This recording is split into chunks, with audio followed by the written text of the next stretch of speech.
Almighty God, who, in thy infinite wisdom and providential goodness, has appointed the offices of rulers and councils for the welfare of society and the just government of man, we beseech thee to behold with thy abundant favor as thy servants, whom thou hast been pleased to call to the performance of such important trusts in the Commonwealth of Dominica. Let thy blessing descend upon us here in this parliament assembled, and grant that we may, as in thy presence, treat and consider all matters that shall come under our deliberation in so just and faithful a manner as to promote thy honor and glory, and to advance the good of those whose interests thou hast committed to our charge, all which we ask in the name and the sake of our Lord and Savior, Jesus Christ. Amen.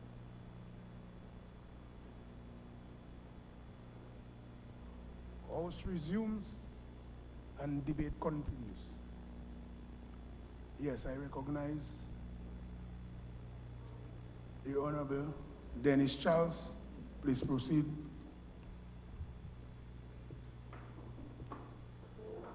Mr. Speaker, I rise to make my contribution to the 2022-2023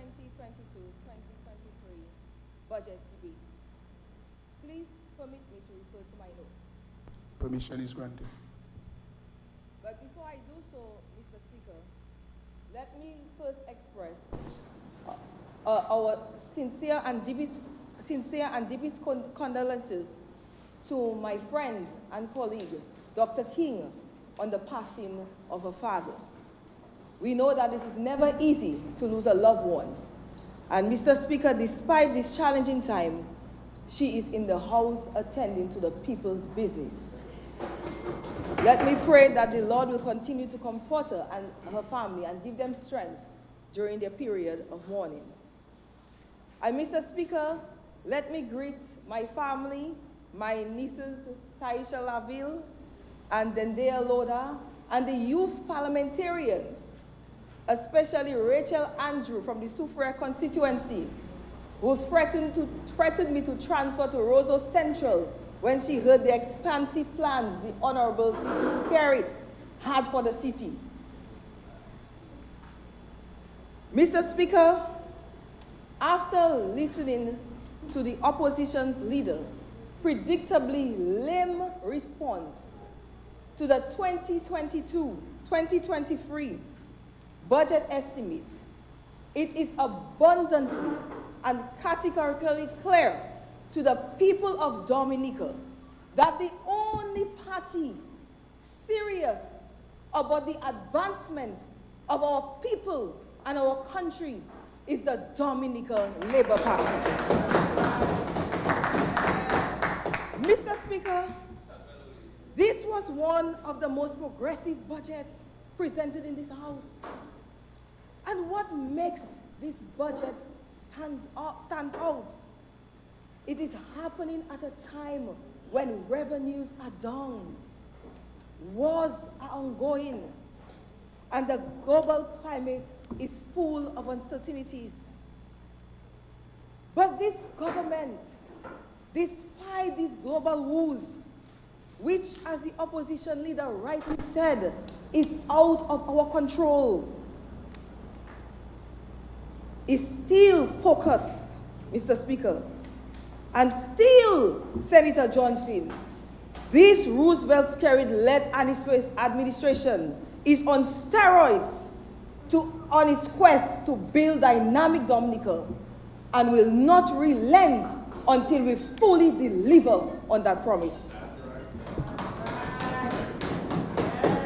Mr. Speaker, I have sat in this honorable House for 6 years, and every year, our dynamic Prime Minister delivers a master budget that is responsive to the needs of the people and focused on the transformation of our economy.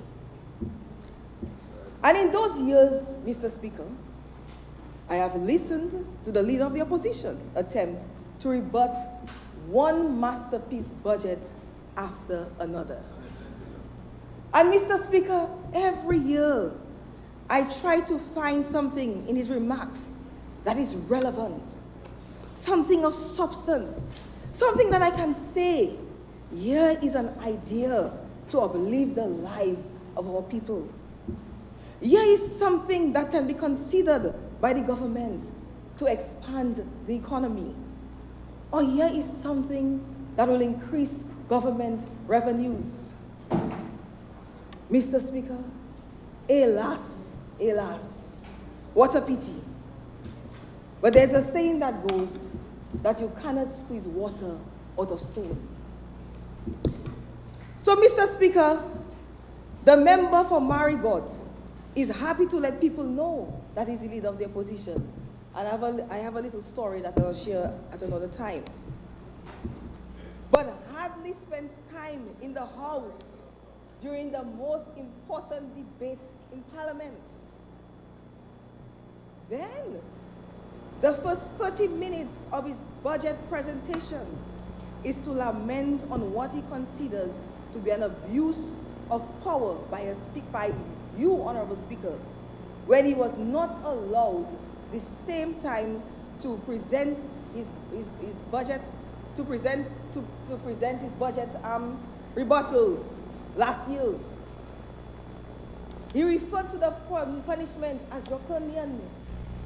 The real question, Mr. Speaker, is how do we deal with members who abuse their privileges and do not take Parliament seriously? And that matter needs to be urgently reviewed by the Privileges Committee. And that is why leadership matters. Leadership is really not about the title, Mr. Speaker. It's about having passion, commitment, and a drive to make a better life for your people. And that is the Dominica Labour Party brand. People first, all shall eat. Yes.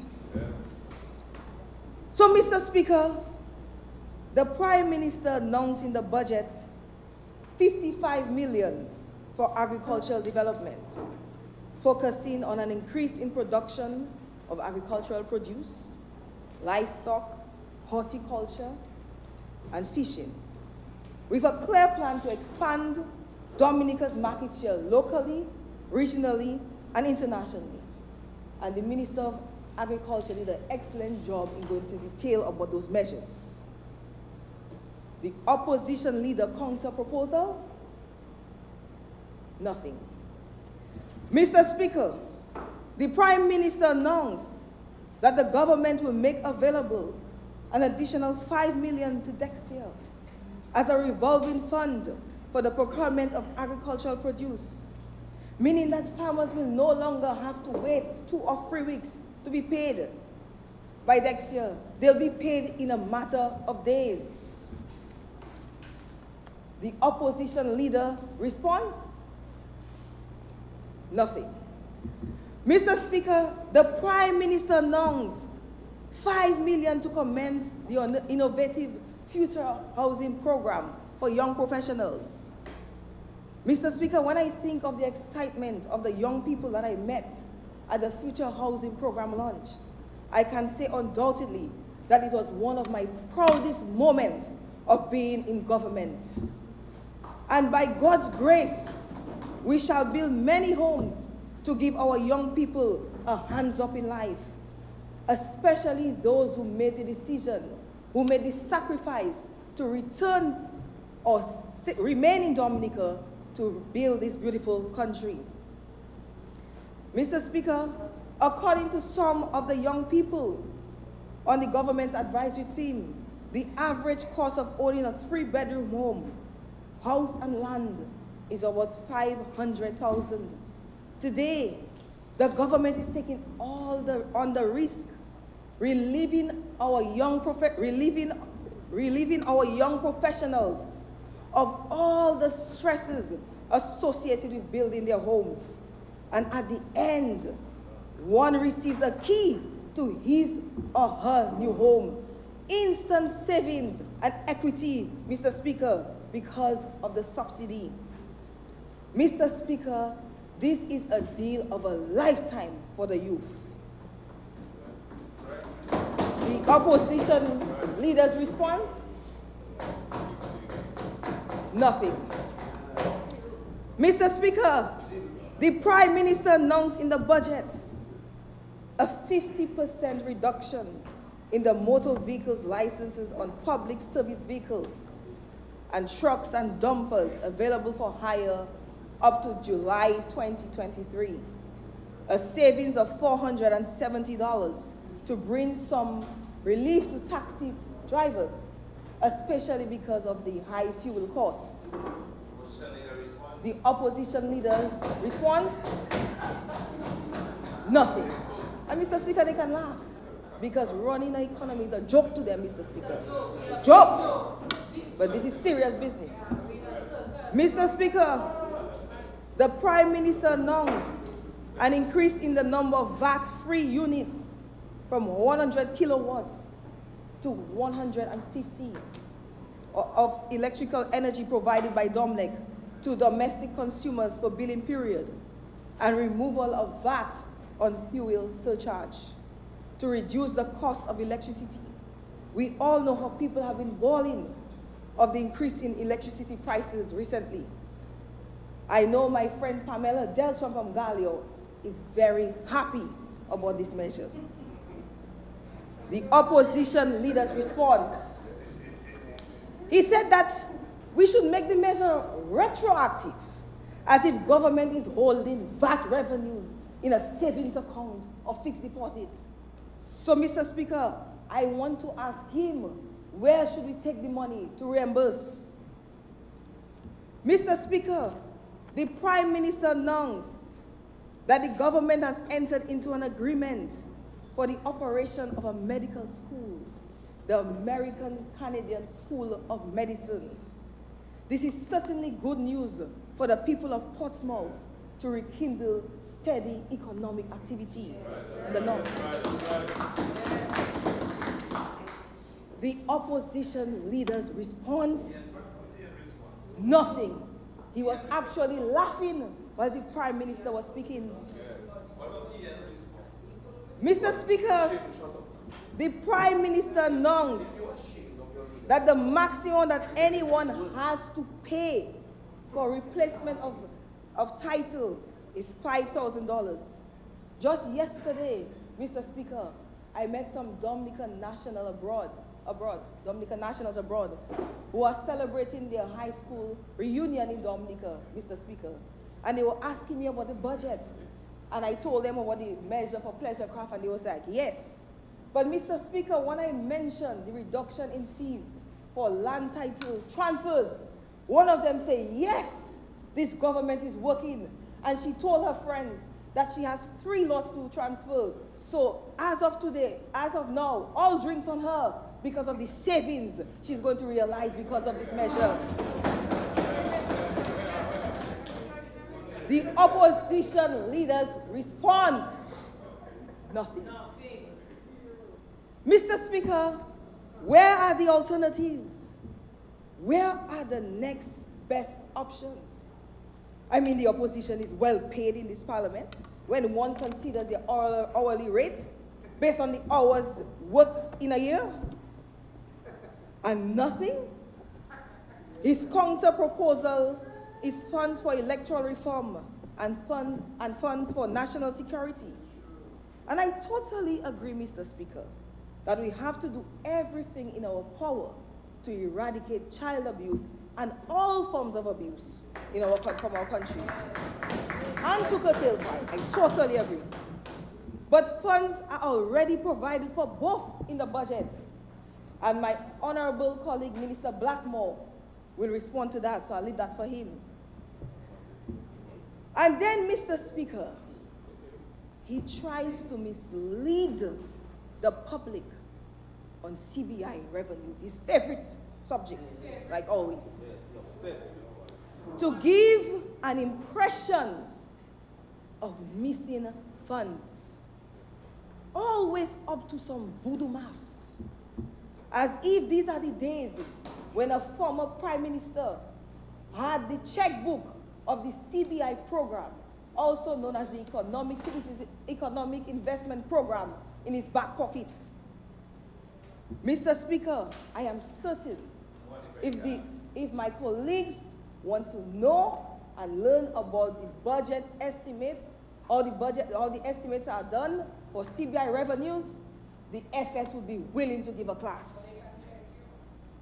But some people, Mr. Speaker, are just bent on mischief. But this IRS-led Dominica Labour Party administration is not going to be distracted by these malicious tactics. We have been tested, Roosevelt Skerritt. We have been tested by 3 major disasters and numerous UWP man-made disasters. But we are rising above the challenges, seeing beyond the horizon, and embracing all opportunities to deliver Dominica, dynamic Dominica.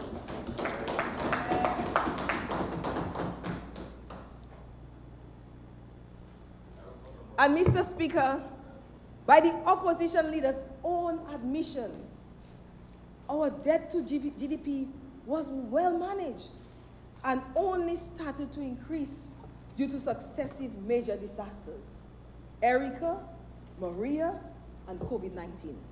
His own data from the IMF, he quoted, Mr. Speaker. So imagine if we didn't have those disasters, we would have one of the lowest debt to GDP in the world. So I want to ask him, Mr. Speaker, what should we have done? Not rebuild our country?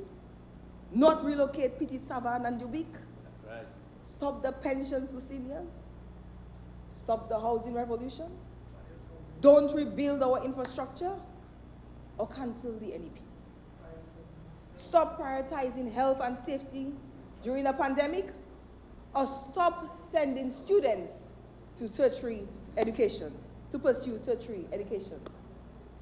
But Mr. Speaker, despite every crisis, even if delayed at times, we are delivering on our promises to our people and on our way to build the first climate resilient nation. And Mr. Speaker, out of the blue, the opposition leader remembers the youth and states that he would establish a 100 million youth investment fund, despite the fact that investments in youth have been the most significant under the Dominica Labour Party administration. How many youth studied under the United Workers' Party? It's either you could go to Cuba, get a loan, or that's it. There was no government paying your tuition. But since he said he received the budget estimates late, I think he said on July 26 at 10:25 p.m., I feel obliged to highlight our investments in youth. 500,000 to assist young athletes. 5 state-of-the-art primary schools totaling 14.6 million, and more investments on students studying abroad. 1 million for youth agriculture, an additional 1.5 for the housing under 40 grant, 5 million for investment in value-added enterprises, 1 million for fresh juice production, 500,000 small business grants, 400,000 for the Dominica Youth Business Trust, over 21 million for the Ministry of Youth Affairs, recurrent and capital, 98.2 million investment in the education sector. Not to mention the cross-cutting benefits to the young people, distribution of over 12,000 digital devices to school children, training of 121 young people to improve their digital skills, knowledge, and marketability. And Mr. Speaker, Honorable King mentioned a whole list of other youth trainings when she spoke last evening. The nuclear harbor in Portsmouth, employment for 176 young people. Future housing program, 5 million. The establishment of an Olympic-sized synthetic athletics track at Point Round. Over 6 million in sporting facilities. So, Honorable Linton, the youth are not marginalized in Dominica. As you can see, the Dominica Labour Party administration youth investments far exceeds your $100 million. And Mr. Speaker, there will be many more investments from public and private sector partnerships that will create more jobs for our youth. I met some investors the other day, and they were saying that you can just smell it in the air, that Dominica is ripe for investment. A country, Mr. Speaker, brought to its knees by Hurricane Maria under 5 years ago. And that is why, Mr. Speaker, my mission as Minister for Tourism, International Transport and Maritime Initiatives is to ensure that tourism contributions to GDP doubles within 5 years. Tourism is measured by two things: total visitor arrivals and total spend. In 2019, according to the World Tourism and Travel Council, tourism and travel contributed $510 million to GDP. So doubling tourism economic contribution is feasible. Many might wonder how it will be possible, Mr. Speaker. I want Dominicans to know that people are just beginning to discover Dominica. Mr. Speaker, our vision is to create a world-class sustainable tourism product. And one silver lining that came our way, based on reports by the World Tourism and Travel Council, is the change in desires of travelers, many of whom have become more environmentally and health conscious and want to feel connected to nature. And what better place than Dominica to do so? So we repositioned our industry by implementing the 5-pillar strategy: adventure, aqua, acro, health and wellness, and events and festivals. Mr. Speaker, we also reimaged our destination by launching our bold new logo, which has received rave reviews on the national, regional, and world stage, Mr. Speaker. Everyone is in firm agreement that it captures the essence of the nature island, and it boldly distinguishes from Dominican Republic. But interestingly, Mr. Speaker, I don't recall my shadow minister writing an article about that. I have a shadow minister in the house. And this year, Mr. Speaker, we are focused on establishing 2 new pillars: Kalinago Tourism Pillar and Romance in Nature. Dominica is a serene paradise for couples to get married, enjoy their honeymoon, celebrate their anniversary, and simultaneously reducing their carbon footprints. Just picture, Mr. Speaker, the Trafalgar Falls viewing platform transformed into a beautiful venue with the Twin Falls as the backdrop.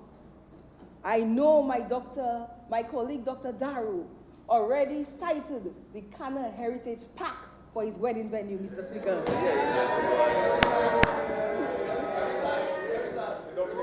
Mr. Speaker, Mr. Speaker, the Kalinago Pillar, Kalinago Emenchiwe, I got it right? Or the Kalinago Experience, aims to enhance the tourism product of the Kalinago territory, provide opportunities for the Kalinagos to benefit directly from the tourism product, and market the Kalinago Experience as a main highlight of Dominica's unique offerings.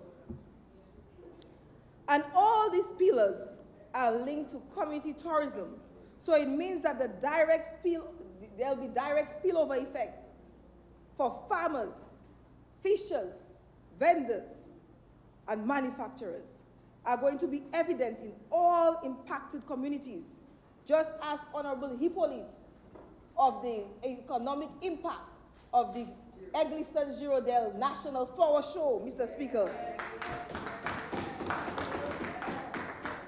So we have become more targeted and niche focused, and to effectively feature and promote the products under each pillar, we are in the process of updating our image library.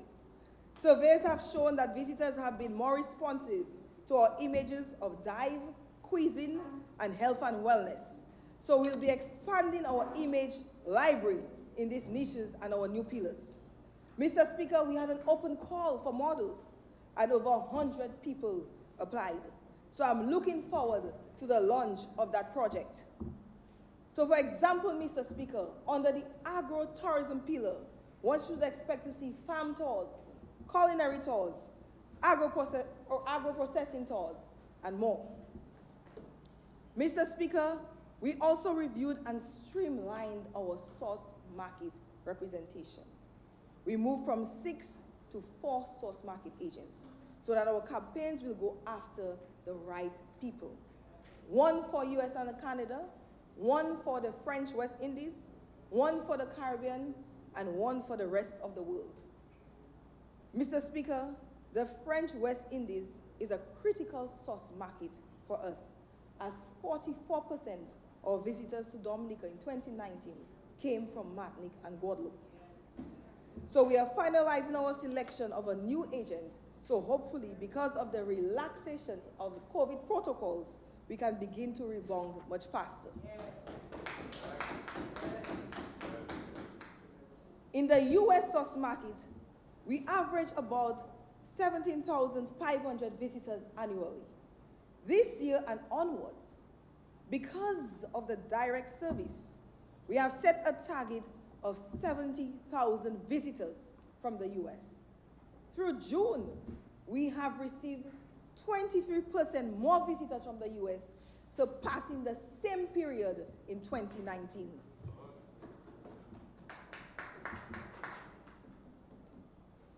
So, Mr. Speaker, I want to let the opposition leader know that the direct flight that he described as an old plane is doing extremely well for our destination. It comes in daily at over 80% capacity, and to date carries 30% of total stayover visitors to Dominica. So I thank the American Airlines team, our regional manager, Kathy and Joseph, and her team for their continued confidence in our destination, even if our opposition had none. So, Mr. Speaker, with the growing international press our destination is receiving, especially our most recent accolade from a major international magazine, Travel and Leisure, as the best island in the Caribbean for 2022. With the best hotels, Secret Bay, product development, training, and ensuring that small tourism stakeholders have a digital presence will be key areas of focus in this fiscal year. Mr. Speaker, the focus this year is to get all small tourism enterprises to have a digital presence. So when guests Google Dominica, it will be easy to find restaurants, accommodations, and activities. There are so many hidden gems in Dominica, so we'll ensure that they're easy to find. So, Mr. Speaker, we have done a soft launch of the booking platform, and will soon do an official launch. We hope to work closely with the Ministry of Digital Economy to ensure that our STEs can be easily found online and are also trained to process digital transactions. For example, we want to empower the Bayfront vendors to have a digital presence so the guests can find them easily, pre-order their gifts whilst on cruise ships, and just collect them on shore. So, Mr. Speaker, the Ministry of Tourism will be on the road this year. But, Mr. Speaker, not to march on the Bayfront and the cemetery as some idlers did recently, but to actually get our people ready for the growth of the industry. Further, Mr. Speaker, it is one thing to have a product or service, but it is very important that tourism providers are well trained to deliver quality customer service to ensure that every guest in Dominica becomes a brand champion. The best way to promote the destination is people sharing their stories of the friendliness and kindness of of our people. Our service providers, especially the younger ones, have to understand that service is not equivalent to servitude. And anyone working in the tourism sector must understand that this is not just a job, but one is contributing to the growth of a critical industry. When a guest states on Facebook that in as much as they love the beauty of the country, they shall not be returning to Dominica because of poor customer service or a bad tour experience, that single feedback reflects on our entire destination and may discourage people from coming. Similarly, positive postings of our country will attract more visitors and cause repeat visits.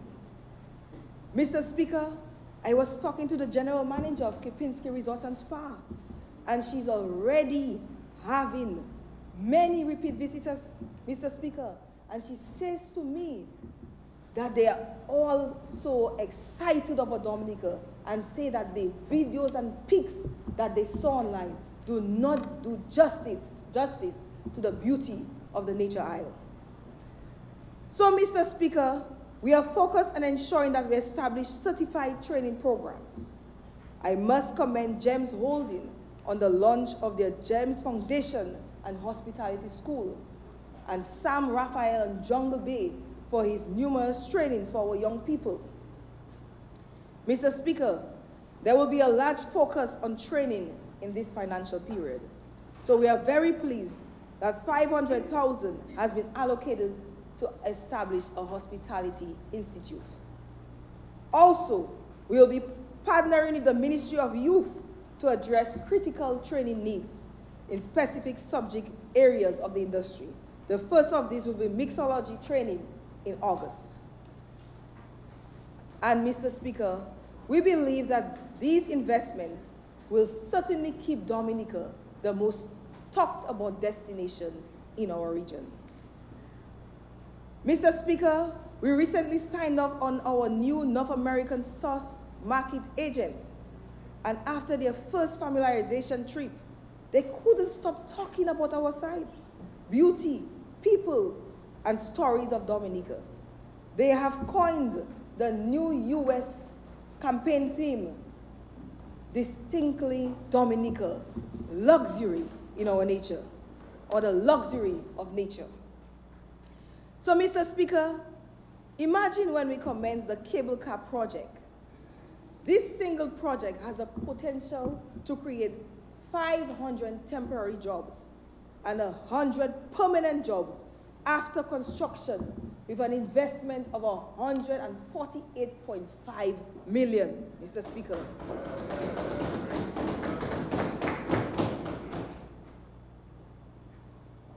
Mr. Speaker, we have the second largest boiling lake in the world.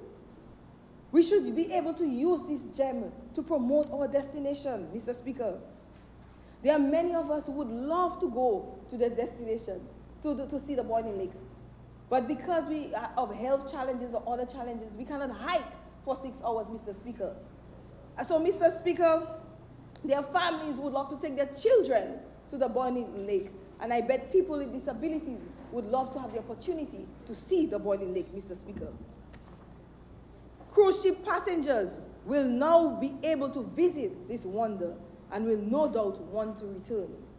So we anticipate that this project will make a marked difference in helping us reach our goal of 1 million cruise visitors.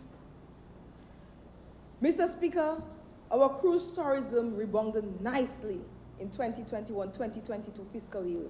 We had the highest calls in 5 years. And Mr. Speaker, the upcoming season is extremely promising. Over 200 calls are expected, with a total of 280,000 passengers going on tours.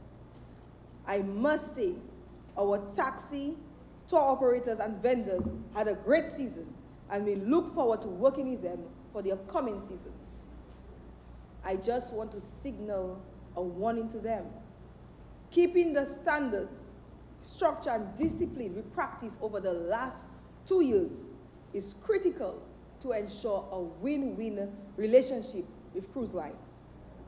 We have to be more organized and cannot continue price cutting to the detriment or crippling of the industry.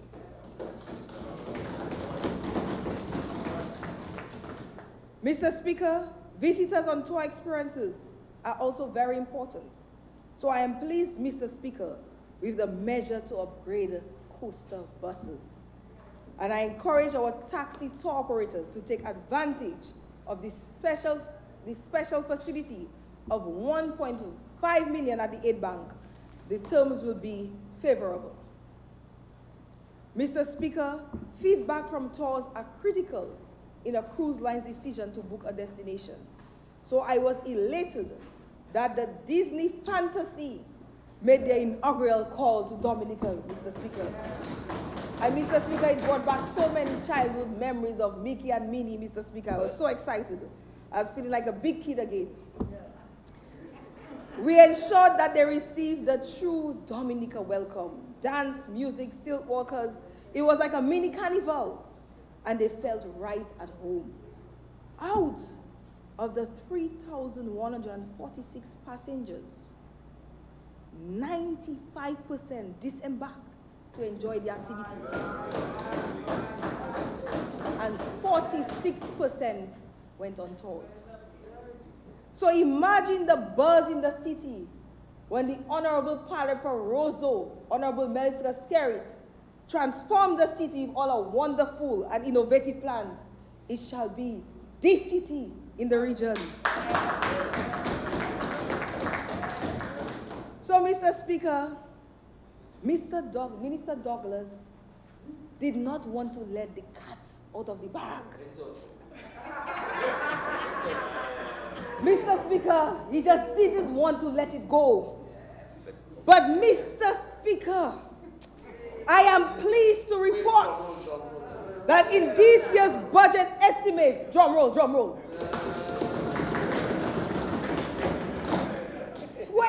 27.1 million has been allocated to build the marina in Portsmouth. We are certainly ready to take our yachting sector. We are certainly ready to take our yachting sector to the next level. So, Mr. Speaker, our achievement in the tourism sector is not measured merely by capital expenditure. Achievement is measured by results. Results matter.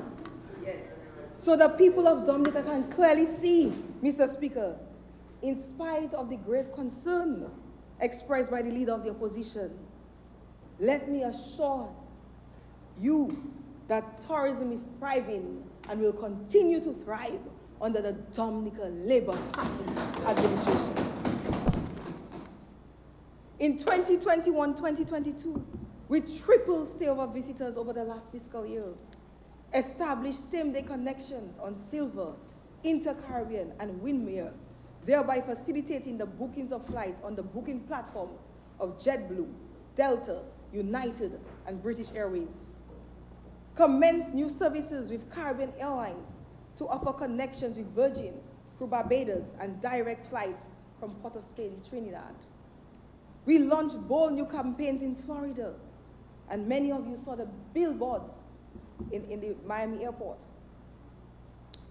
As a result of that campaign, referral traffic from the Miami-Fort Lauderdale metro area saw a 95% increase in sessions to the Discover Dominica site. The Book a Trip button click increased by 47%, while the billboards were in market. We successfully revamped events pillars with special events during Carnival, Jazz and Creole, and soon our most anticipated festival, the World Creole Music Festival of 2022. I know many people are waiting to hear the lineup. Wait for it, Mr. Speaker. So, Mr. Speaker, We prudently manage our resources in a COVID environment when health and safety was a primary focus. And so, member of Marigot, what was that show, Mr. Speaker, he once had, Between You and Me? Between You and Me. Between You and Me. Most of our spend in tourism is under the recurrent budget. But going back to the capital expenditure, Mr. Speaker, we had many plans for upgrades and remedial works at our top sites. But for some of our top sites, repairs just no longer cut it, Mr. Speaker. It is time for modern facilities. So soon, the architect competition will be launched for 5 sites: Trafalgar Falls, Emerald Pool, T2 Gorge, and Monbruce in the first instance.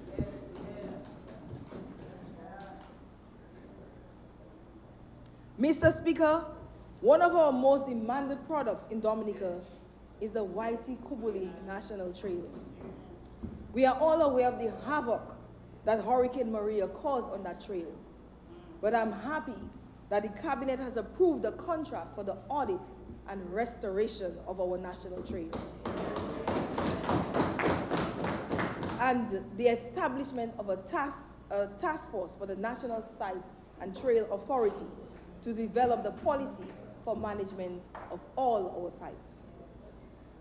Mr. Speaker, I also look forward to the continuation of the National Beautification Program, as the PM mentioned. We have already started in Champaign and Roseau Valley. The next phase is the Eo-Libla Highway and the North Road, planting trees and plants for beautification, conservation, reforestation, and food security. I'm sure many of you have seen what a difference landscaping and beautification has made at the Douglas Charles Airport.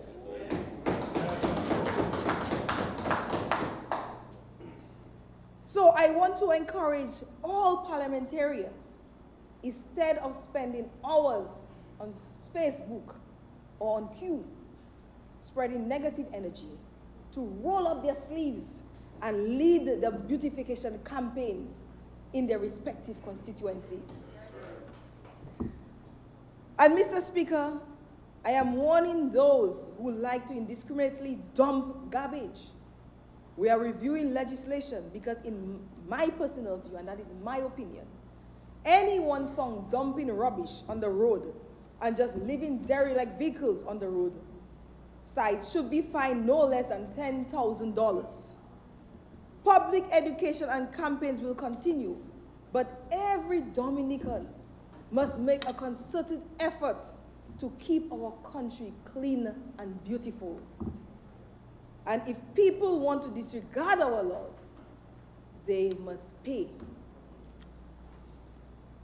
Mr. Speaker, one critical component of our responsible and sustainable tourism vision is locally manufactured goods and services. Mr. Speaker, the last budget, the Prime Minister launched a one-stop shop for small businesses.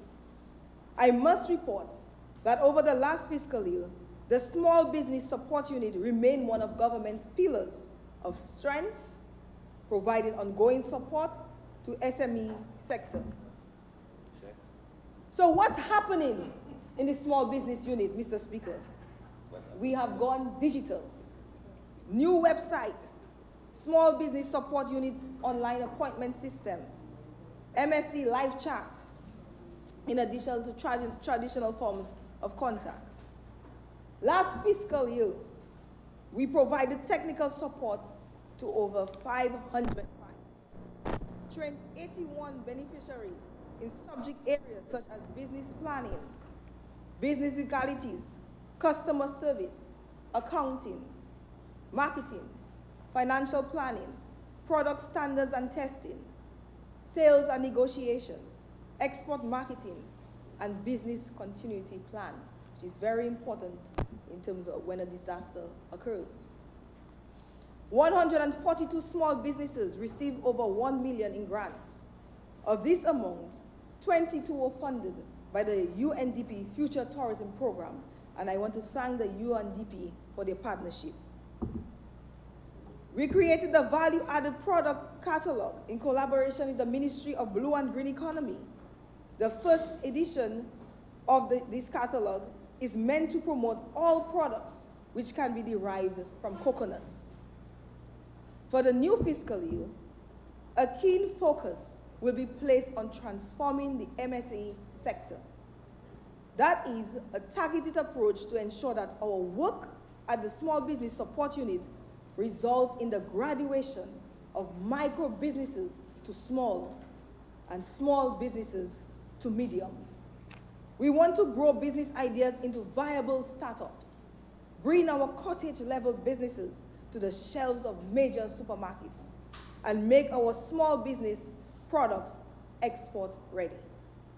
I will never stop boasting of our amazing, healthy, unique products which are made right here in Dominica. We have recognized that there are specific enterprises in Dominica which have the potential of playing a broader role in our development in terms of value added.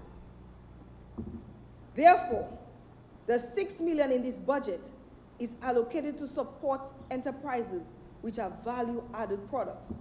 So for example, Frampton's Delight, who produces flour from breadfruit, dashing, sweet potatoes, cassava, plantain, banana, and pumpkin, will be able to double his production and add 3 persons to his current staff of 3. He will also increase his demand for raw materials from our farmers. Sister Nats, for example, makes all natural snacks, breads, and pastas, and a passion for ensuring that there's a healthy alternative to all the carbohydrates that we enjoy. Investments in a business will take her tasty products to the shelves so that it will be just as easy to make pumpkin bread and cassava lasagna. She also has a program training young people, especially young high school dropouts, Mr. Speaker, first creating jobs. For the creative subsector, art, fashion, jewelry, leatherwork, for example, more attention will be placed on the formalization and marketing of these products. JD Naturals, who has won so many awards and prominently featured in many magazines, can boost local production and exports. Our essential oil producers, time to take production to the next level. And Mr. Speaker, we have taken the approach of using our 14 more minutes. 14 more minutes. I probably need about 15. We have... We're giving an additional 10 minutes, 15 minutes to conclude a 15 now, 1-5 to conclude a contribution. So, Mr. Speaker, the investment... Honorable Minister, we need a seconder. It has been moved and seconded that the Honorable Dennis Charles be received an additional 15 minutes. Those in favor? Aye. Those against? The ayes have it. Honorable Minister, you are given an additional 15 minutes. So, Mr. Speaker, the investment by the government will provide the capital backing and foundation for growth. But to be truly and wholly successful, individual citizens, companies, hotels, investors, vendors, and even the public sector must choose Dominican-made products. So I'm calling on all citizens to demand and choose Dominican products and invest in Dominican businesses. So, Mr. Speaker, when we go to a restaurant to have lunch, for example, and you want some pepper sauce, Mr. Speaker, we must demand that the pepper sauces, given that we have so many producers of pepper sauce, be Dominican-made, Mr. Speaker. Mr. Speaker, the ministry will be hosting what we hope will be the largest business-to-business forum in Dominica, which aims to strengthen backward and forward linkages. The small business B2B aims to provide a platform for small businesses to showcase their products to markets and investors, and provide a platform for markets and investors to learn about newly locally made products. Small businesses involved in agro-processing, manufacturing, value-added products, creative industries, and other subsectors can now register for their spaces on the small business website. I am also inviting our hoteliers, vendors, restaurants, spas, supermarkets, and exporters to this important event which we intend to host annually. This is one of the many activities that the ministry has planned for August, which we have called Small Business Month. This year, Mr. Speaker, the Prime Minister has gone one step to reaffirm the responsibility of issuing fiscal licenses to the small business unit from the IDA. So, Mr. Speaker, Terry Henry of Be Natural, who needs to order refined, fractionated, or MCT coconut oils, can apply for a special license to do so. A simple application form can be completed and submitted to the small business unit. The team will conduct an assessment, including interview and site visit, and submit the recommendation. Once approved, the fiscal license will be presented to the enterprise, who will submit their master list of imports for processing. Simple as that. Mr. Speaker, the possibilities of transforming micro to small, small to medium are endless. And coupled with the 1.5 million to build a central processing plant, I have dubbed this budget the wealth multiplier, as it is a farmers and MSMEs' dream budget aimed to multiply their wealth. And Mr. Speaker, with the marked increase in production and exports expected, the international airport and development of our ports is a must. Mr. Speaker, since the hurricane season commenced, we have had some cancellations and some flights being temporarily redirected.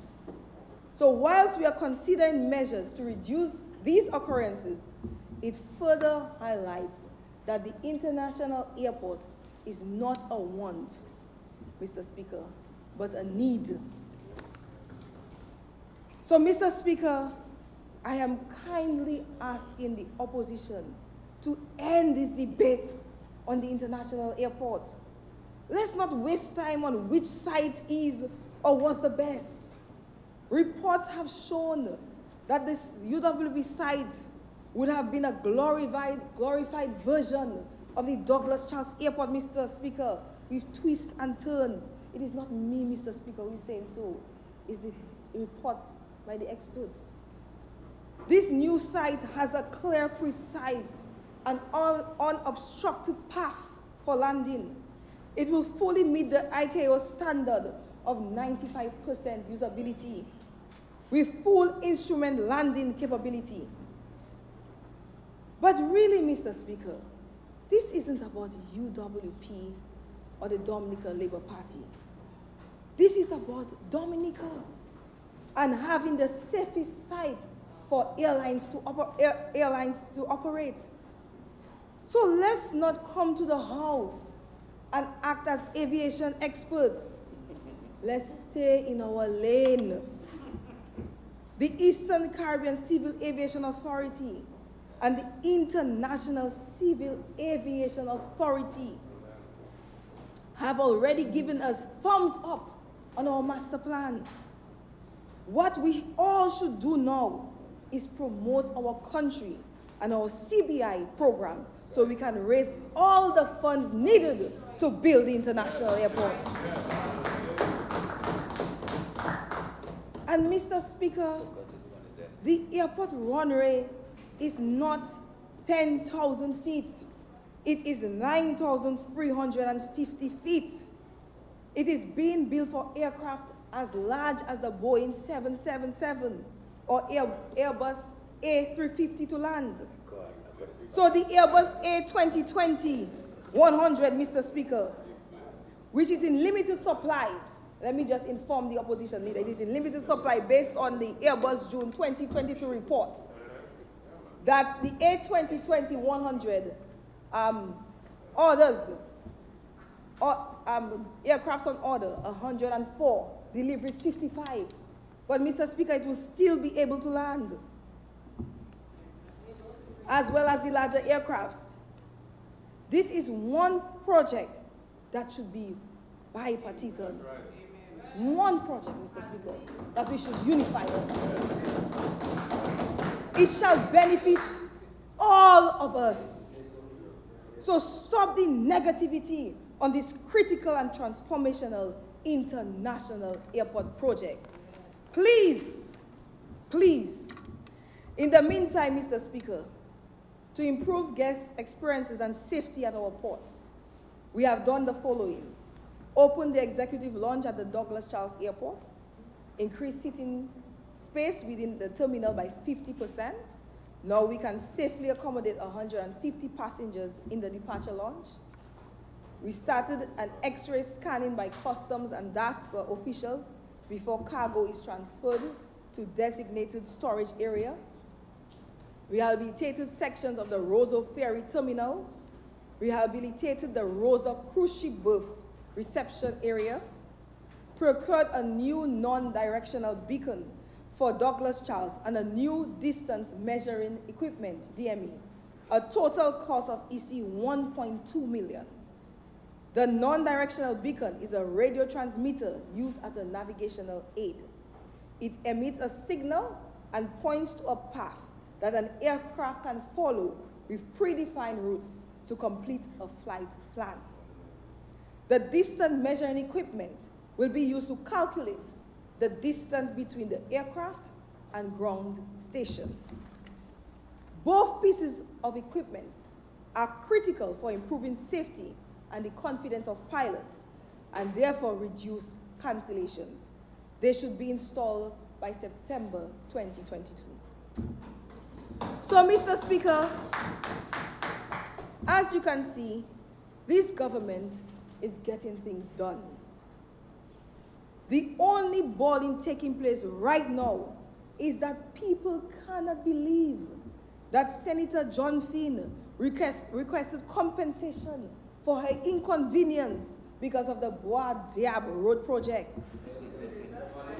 Progress killers, shameful. Mr. Speaker, I must commend our champion, the Honorable Prime Minister, for his total commitment to building a prosperous nation. My right hand in the ministry, Honorable Shakira Hippolyte, together we are moving things forward. I want to thank my hardworking Energizer PS, Miss Lisa Valmont. Mr. Speaker, she keeps going and going. The CEOs of DASPA, DDA, and IADC for their invaluable support, and their respective teams for their commitment and diligence in getting things done. Our tourism task force and stakeholders for their partnerships and recommendations. And Mr. Speaker, I save the best for last. The beautiful and loving and hardworking people of the Soufriere constituency. And all these interventions are going to benefit my constituents, my farmers, fishers, agro-processors who make creams, oil, arts and crafts, bags. I have this young man from Point Michel, Cameroon, who makes beautiful sandals. Mr. Speaker, in housing, we have already started 16 homes in Savannah, Scott said, all being built by local contractors. That's right, Dennis. 16 more will soon commence in Point Michel by local contractors. And Mr. Speaker, we are searching for lands in Soufriere, but we have some people that have their own plots, so we'll soon build some homes in Soufriere and Galio. Mr. Speaker, our state-of-the-art health and wellness center is in use, and the people are very happy. In infrastructure, the Lord Bob Bridge in Point Michel is complete by grant funding, Mr. Speaker. Roads by council in Soufriere progressing nicely. Thank you, Honorable Laville. And the long-awaited section, broken section of the Soufriere Scott said wall will be built this year, Mr. Speaker, will be repaired this year. Mr. Speaker, our multi-purpose court in Point Michel, and one of your partner with me, should be completed this month, Mr. Speaker. And the Brooklyn playing field, Mr. Speaker, we are rehabilitating it, Mr. Speaker. And Mr. Speaker, what a glorious sight it will be when that job is completed. I must also commend Mervyn Matthew from the Soufriere constituency, who was MVP for the Dream 11 T10 League, Mr. Speaker. Mr. Speaker, we have other projects: fishing processing plants, slipways for fisher folks, funding for St. Mark Preschool, which was destroyed by Hurricane Maria. And Mr. Speaker, I must commend some of our students, the valedictorian of St. Martin's Secondary School, Yachela Regis from Point Michel, Vashanti Luis and Rohana Martin for graduating with honors at the Dominica State College. So, Mr. Speaker, the Soufriere constituency is on a journey of transformation in every sector. I must thank my constituency staff, associations, my NEP supervisors and my NEP teams, my development partners, the Socioeconomic Association for their incredible support. So, Senator John Finn, this government is not a dream killer, but has and is empowering Dominicans of all walks of life to move up. And after this forward-thinking budget, Mr. Speaker,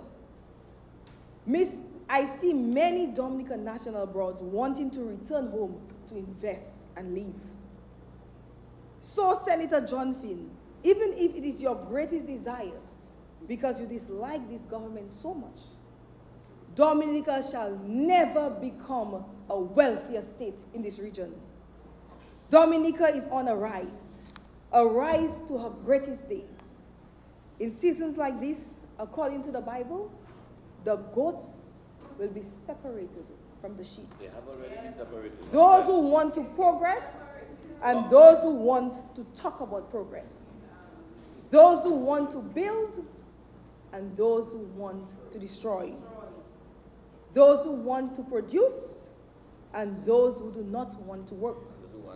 Those who want to improve their quality of life and those who want to complain about everything. Those who want their hands up and those who walk with their eyes closed. There shall be a clear distinction, separation between those who are committed to building a dynamic economy and those who remain enemies to progress. But like Nehemiah, the wall was built despite the idle chatterers, opposition forces. Just so, Dominica shall keep rising. So I urge all members of this house to be wise and let us get every constituency to be more productive. I thank the Lord for the light over our land, the new opportunities today, and even those ahead. Glory, glory be to his holy name. I declare and decree that this budget, once approved, will be fully implemented, Mr. Speaker. In Jesus' name. Amen. Amen. Mr. Speaker, plenty things are happening, and it is so exciting. That's right. And with these few words, Mr. Speaker, I want to say, Kone Kon La, Song the Kong Shell. But Mr. Speaker, let us have a safe and enjoyable weekend as we support the Kadas Lipso Tribute Festival and Fete Maho, Mr. Speaker. And finally, Mr. Speaker, with these few words, I fully endorse the 2022-2023 budget estimates.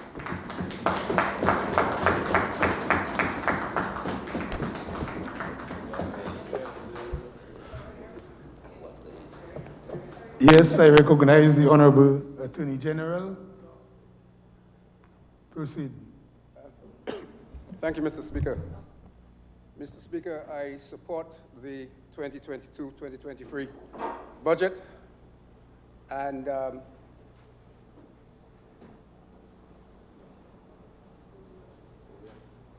no. I'm fine.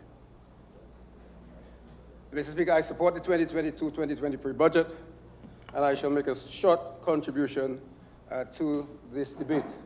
Much has been said, and pretty much every area has been covered by one contributor or another on this side, and there are a few more to go. I'm sure they will cover every other aspect. Mr. Speaker, it is unfortunate and sad, really, that yet again we saw a response to the budget presented by the Honourable Prime Minister and Minister of Finance, and the presentation did not reach the level that one would have hoped in a democratic society where it's a two parties running, and one expects that the opposition would be presenting a viable alternative. The presentation that was presented here in response to the budget, which was presented by the Honourable Minister for Finance and Prime Minister, is woefully inadequate. Mr. Speaker, the first half, perhaps, of that presentation was spent dealing with issues of no relevance to anybody whatsoever. Indeed, from my observation where I sit here, it appears that the attempt was to pad the presentation so as to have an equal time of delivery rather than equal substance. We heard references to $100,000 for drones. How the $100,000 came about, what was the rationale for it, one doesn't know. What was the price of an individual drone, what was the number of drones that would be required, and what was the purpose and extent of the usage to be made of those drones. That's just one example, Mr. Speaker. So all in all, Mr. Speaker, the response is what I would term as a fantasy presentation. Totally uninspiring, Mr. Speaker, and totally unhelpful to the development of Dominica and of Dominicans. Yet again, we heard that there wasn't sufficient time to prepare for the presentation.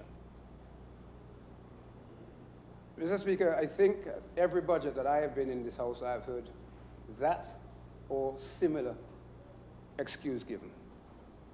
The reality, as I understand it, Mr. Speaker, insofar as democratic societies are concerned, is that the party in office will present its budget and prepare, and for obvious reasons, it is a party which is presenting, so it has the knowledge of when it's going to present and exactly what it's going to present in terms of the Minister of Finance.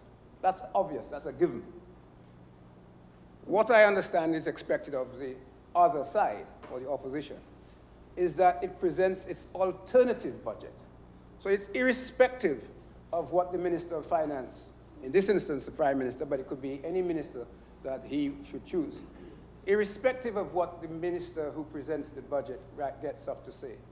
The opposition should have its own budget, its own proposals, its own ideas, its own mode of seeking to give courage, encouragement, and indeed, one may say, inducement to the population to see it as an alternative government in waiting. It's not a question of sitting down and listening to what has been said by the Minister of Finance and then seeking to poke holes in what that person has said without you yourself bringing any useful material to the House and to the nation.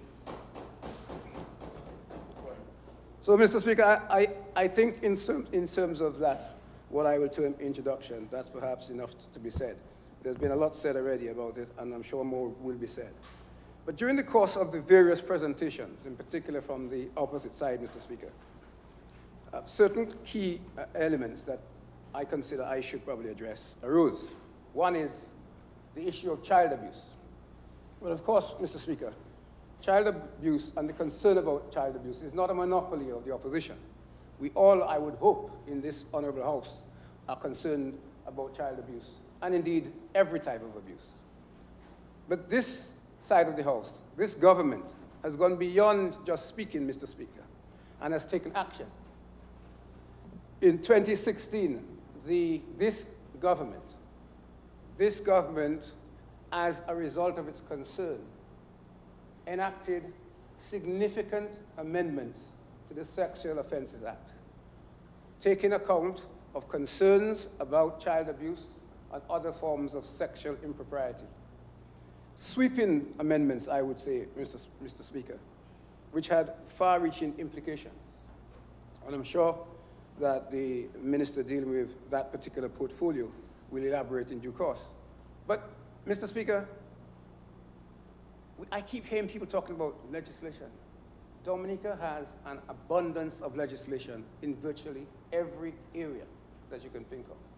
But sticking with the theme of child abuse and sticking with the theme of child sexual abuse, which has been constantly referred to, if everybody who has to did what they were supposed to do, I believe, Mr. Speaker, that you would not eradicate it because there'll always be divergence, but you would significantly reduce the level of sexual and other abuse in Dominica.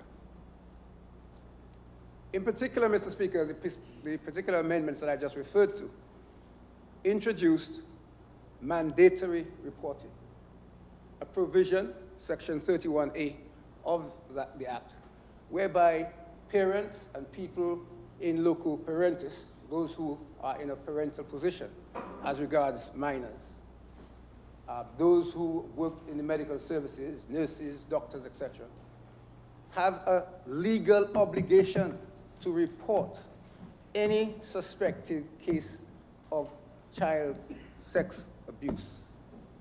It would appear, Mr. Speaker, that that is not being done, or at least not being done at the level that it should be done. There are reports of parents who, after the police have investigated instances of allegations of sexual abuse, and sometimes after the police have instituted charges against individuals, there are reports of parents and others who make approaches and seek to undermine that, and indeed, even at the door of the court, seek to undermine the child giving evidence, or they themselves, where they can give or should give evidence, giving the evidence and support to the case to bring these matters to the conclusion that they should, so that the perpetrators of this behavior can be prosecuted and justice can prevail. My entreaty, Mr. Speaker, is that perhaps the authorities who deal with these matters, that is to say prosecutors and indeed the courts and others involved in the investigatory process and the whole criminal justice process, should become far more robust, far more aggressive with these individuals, so that those who are impeding these prosecutions, are prosecuted to the fullest extent possible, so that the message goes out that somebody offering you a check or whatever it may be is not an excuse for abandoning your child or the child that you are responsible for to the wiles of those who would seek to abuse them. The other area that was mentioned, Mr. Speaker, is firearms. And it's interesting that all of a sudden, members on the other side have arrived at an awakening insofar as the dangers of firearms, in particular illicit firearms, are concerned. And the honourable member has stepped out, so I suppose ordinarily I would not refer to the member if they're not there, but as a choice he has made. The honourable member for Roseau North in particular made certain comments in respect to firearms and the offences, which generally one would agree that we need to prosecute and take those matters seriously. But we cannot be inconsistent, Mr. Speaker. We cannot blow hot and cold in relation to these things. We cannot appear to give succor and comfort to those who engage in those types of activities on one hand, and on some occasions, encouraging nefarious behavior, encouraging people to break the law and to behave in a violent and aggressive manner, and on the other hand, to say that we want to have law and order. We must be consistent. And I hope that we are now at a point where perhaps both sides of the House recognize that in particular, firearms are a danger to the country and to the stability and security and safety of the country, not of those in government only, but of the country and all people. I have always said, Mr. Speaker, and when I sat on the bench as a magistrate, it's one of the things that I often said to those who appeared before me, is that a firearm has one purpose. It was designed to kill or cause serious injury. That's what it's about. That's what it's about. It's not a cutlass that is designed to cut grass and you may use it for some other purpose. It is designed to kill or cause serious injury. And to that extent, Mr. Speaker, there can be no excuse insofar as I am concerned for anybody who is not lawfully or legitimately in possession of a firearm to have one and to have any excuse. What do I mean by that? Mr. Speaker, what I mean is this, that the state has introduced a system whereby it authorizes certain individuals who it considers to have met certain standards to be a person fit and proper to have a firearm. Such a person, the state issues a license to them. That person may forget to renew the license. That's the financial aspect of it, the fiscal aspect. They may forget to pay that on the date that it should be paid. But that is a person that the state has deemed suitable to have a firearm in their possession. That is a wholly different matter, Mr. Speaker, from somebody who has never even presented themselves to the state to be considered whether they are appropriate to have a firearm, but they have that firearm. And in my respectful opinion, Mr. Speaker, a person in that category, a person who has never been legitimated in terms of having a firearm, if they are found in possession of one, in my opinion, the court may deem differ, the starting point should be custody. The question should just be how long. And if and when, Mr. Speaker, the courts take that type of robust position, we may well find that the incidence of possession of firearms by those who are not supposed to have them may well start to decline. The idea of imposing petty fines, especially on those to whom cash is not necessarily a problem, is treated as, I suggest, a hazard of the job. In other words, you take insurance out for your car or for your house. As far as many of those who engage in carrying firearms without being legitimated to do so are concerned, if they get caught and they fine $10,000, they probably pay it and they back out with another one from the supply, and the danger for society continues. These people need to be removed from the streets for a period of time, and hopefully during that period of time they will have a reflection and they will return to society and make a sensible contribution. That's a hope that we have, because as long as we are alive, there is hope for all of us. But, Mr. Speaker, there has to be virtually a no-tolerance policy. It has to be a policy, in my humble opinion, of incarceration. That is what we need to protect our society from the ills and the dangers of people having firearms, often people who are not even properly able to use those firearms, and put all of us at risk, because if we're in the wrong place at the wrong time, whether or not we're the target, we, our children, those we love, friends' children, whatever, can become collateral damage to the events that these people are in. So, Mr. Speaker, that is my unequivocal position on that. I think we have to take a very, very strong line on that, and I am uttering it here, I've uttered it elsewhere, and I will keep uttering it to those who wish to listen, and I hope that attention is paid to it. I saw and heard recently that a quite significant custodial sentence was imposed on someone in possession of a firearm. I applaud that sentence, and I look forward to seeing more like that.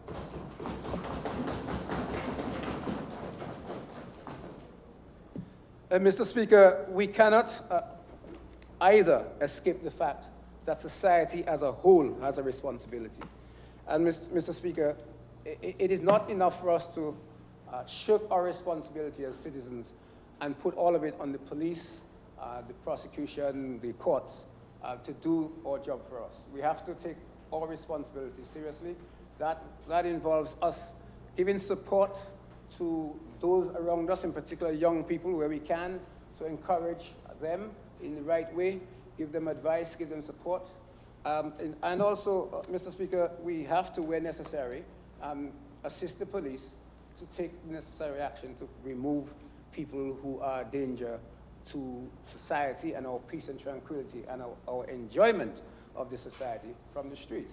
Mr. Speaker, I've said before and I say again, for me personally, as someone who lived for a period out of this country and returned voluntarily, not under the impact of either of the state where I was, but of a conscious choice, Mr. Speaker, and totally not a conscious choice that I would have been standing here today, but of a conscious choice to come back to Dominica as I left to go out, get an education, and improve myself, get qualification, and intending to come back. And I did come back. But, Mr. Speaker, and came back when other Dominicans in the realm that I was of the view that I was somehow losing my mind. But, Mr. Speaker, that also is part of our own shortcomings in terms of our own self-confidence, that we have to, as a people, build ourselves up and build our nation. We have to have more belief in ourselves and what we can do, and to recognize that we are blessed in Dominica with so many things that so many other places don't have, but I guess we don't appreciate it, and we need to start appreciating what we have, Mr. Speaker.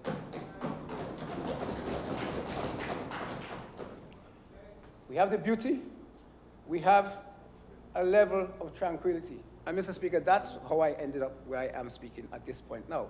Because for me, one of the major drivers in my return was this thing that they call quality of life. That doesn't have a money value. You can't put a money value in it. It is a quality of life, it's an experience, it's an existence. And in Dominica, we have quality of life, and we are in danger of squandering it. I have noticed, Mr. Speaker, over time that we are becoming less concerned about our neighbors or friends, even just the common courtesies that used to exist in my younger days no longer appear to exist. People are largely materialistic and driven by things which are transient and will pass. And if you lose them tomorrow, you still have you and everything that is in you. So, Mr. Speaker, I take the opportunity to try to encourage us as a people, within this House, but also outside more broadly in society, to get back to the basics of courtesy and respect for each other. Simple things, Mr. Speaker, like if you go into park and you can park 5 feet further on or 10 feet further on so that you're not obstructing everybody else, just do it. What's it going to take of you to walk 5 or 10 yards? But it's these little things that I'm noticing, just stopping, parking anywhere, and simply unconcerned about our fellow man and woman, or brothers or sisters, Mr. Speaker. Mr. Speaker, another issue that was raised during the rebuttal, if I can call it that, January, is the issue of electoral reform. Now, Mr. Speaker, I cannot believe that there's anybody in Dominica who is not aware that the government has engaged Sir Dennis Byron to undertake an exercise, some describe it as a one-man commission, some use other terms, but to undertake a thorough and complete exercise of reviewing our electoral process and presenting a detailed, comprehensive report with his recommendations as to how we can best institute electoral reform to hopefully benefit our electoral process. So for members on the opposite bench to come to this House yet again with the same old story about electoral reform, creating the impression that there's some resistance or opposition on this side of the House to electoral reform, Mr. Speaker, is really disappointing, to put it in parliamentary terms. If I say what I really think, Mr. Speaker, you will tell me to leave the House, not to withdraw.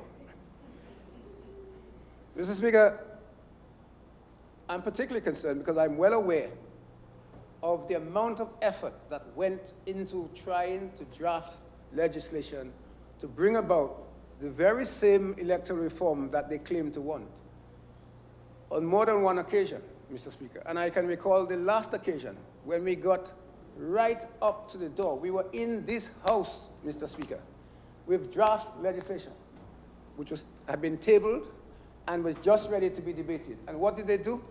They amassed their miscreant forces to cause trouble. Bags and bags of stones and other objects to cause disruption. Members of this house had to leave this house through the back door and pass through the president's residence to depart. Mr. Speaker, and so when I hear people standing up and making contributions and claiming in pious voices that they want electoral reform and saying that in the context of a budget which has a line item which addresses an amount towards that self-same thing that they're saying they want. And rather than applaud it, they're trying to use it as a criticism and a judgment and making ridiculous comments. Mr. Speaker, I do get annoyed about it. You know, Mr. Speaker, in that same vein, when we were here, the piece of legislation that was before this House to amend the electoral legislation provided, Mr. Speaker, for identification cards, Mr. Speaker, and not just picture identification cards with a photo and some plastic over it. Mr. Speaker, biometric identification cards with details, individual and personalized details to make it almost impossible for somebody to impersonate. And it went further.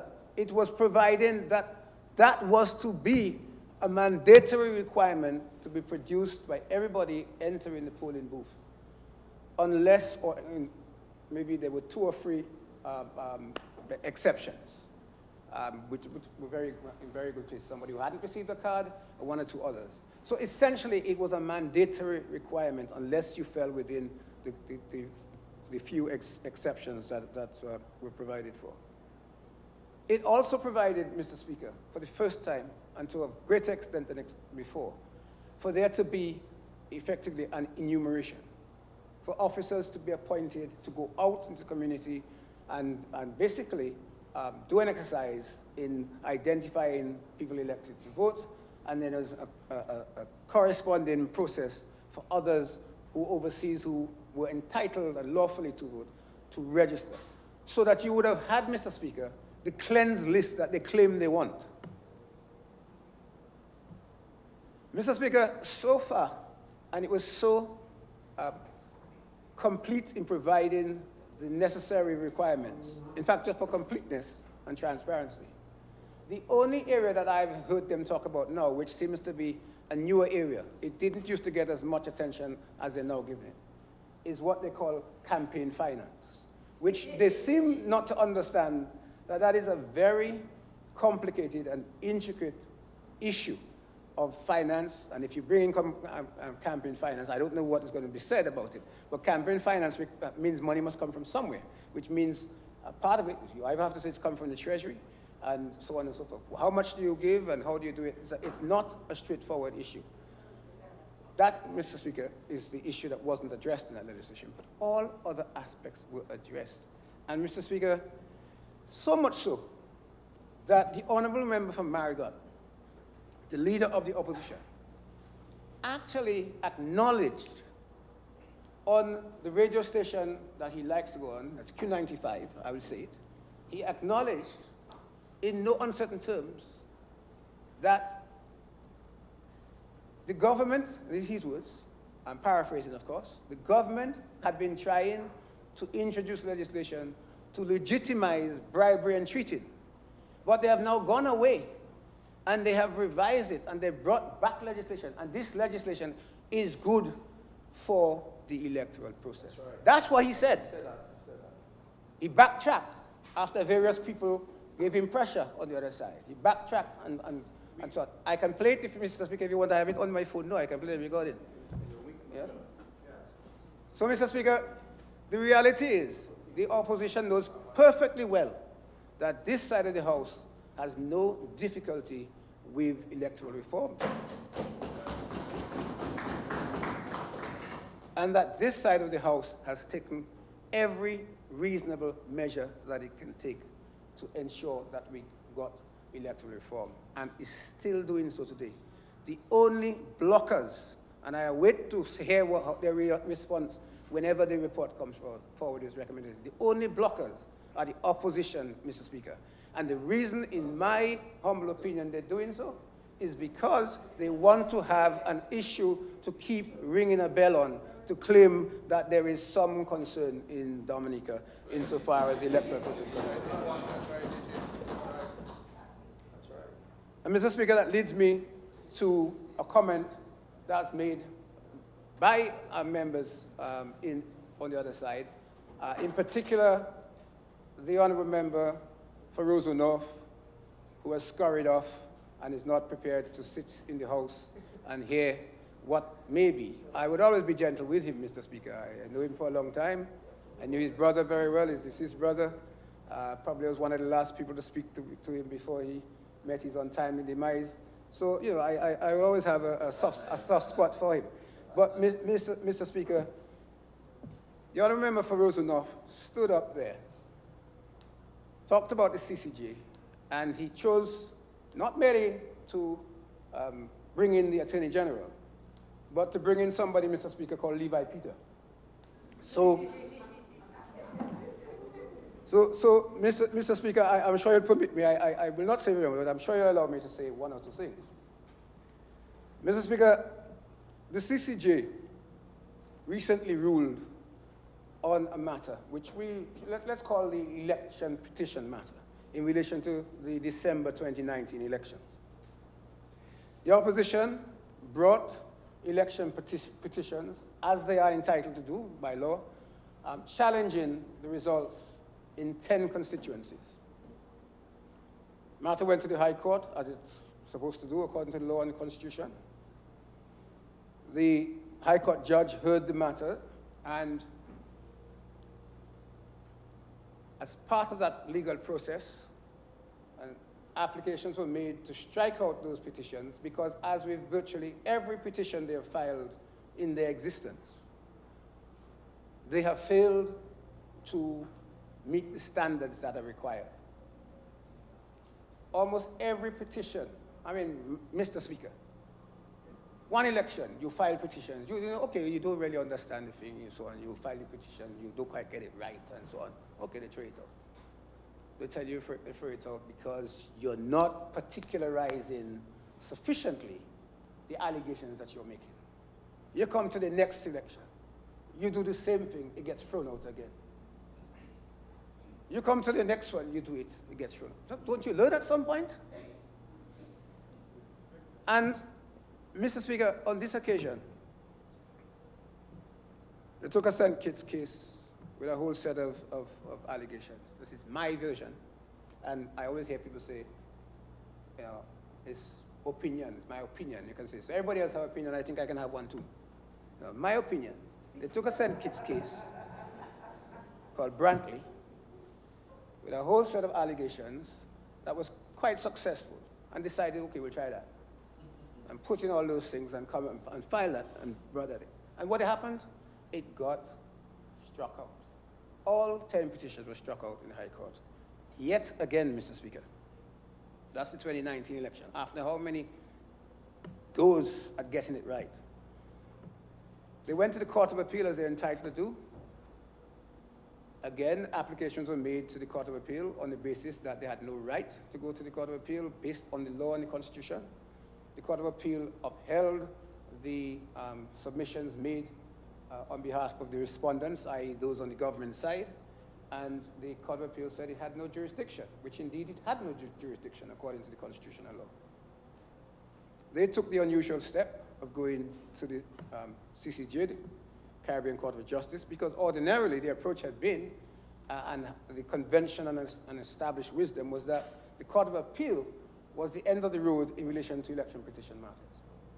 They went to the CCJ, and to the extent that the CCJ took the view or expressed the view that in fact it does have the jurisdiction to hear certain matters, one may say that they were successful. But the CCJ, Mr. Speaker, was very clear in its judgment that the Court of Appeal was entirely right to conclude it had no jurisdiction, and therefore it dismissed the application for leave, special leave, from the petitioners. That was the ruling of the CCJ, and indeed, the only issue the CCJ had to consider was that. Mr. Speaker,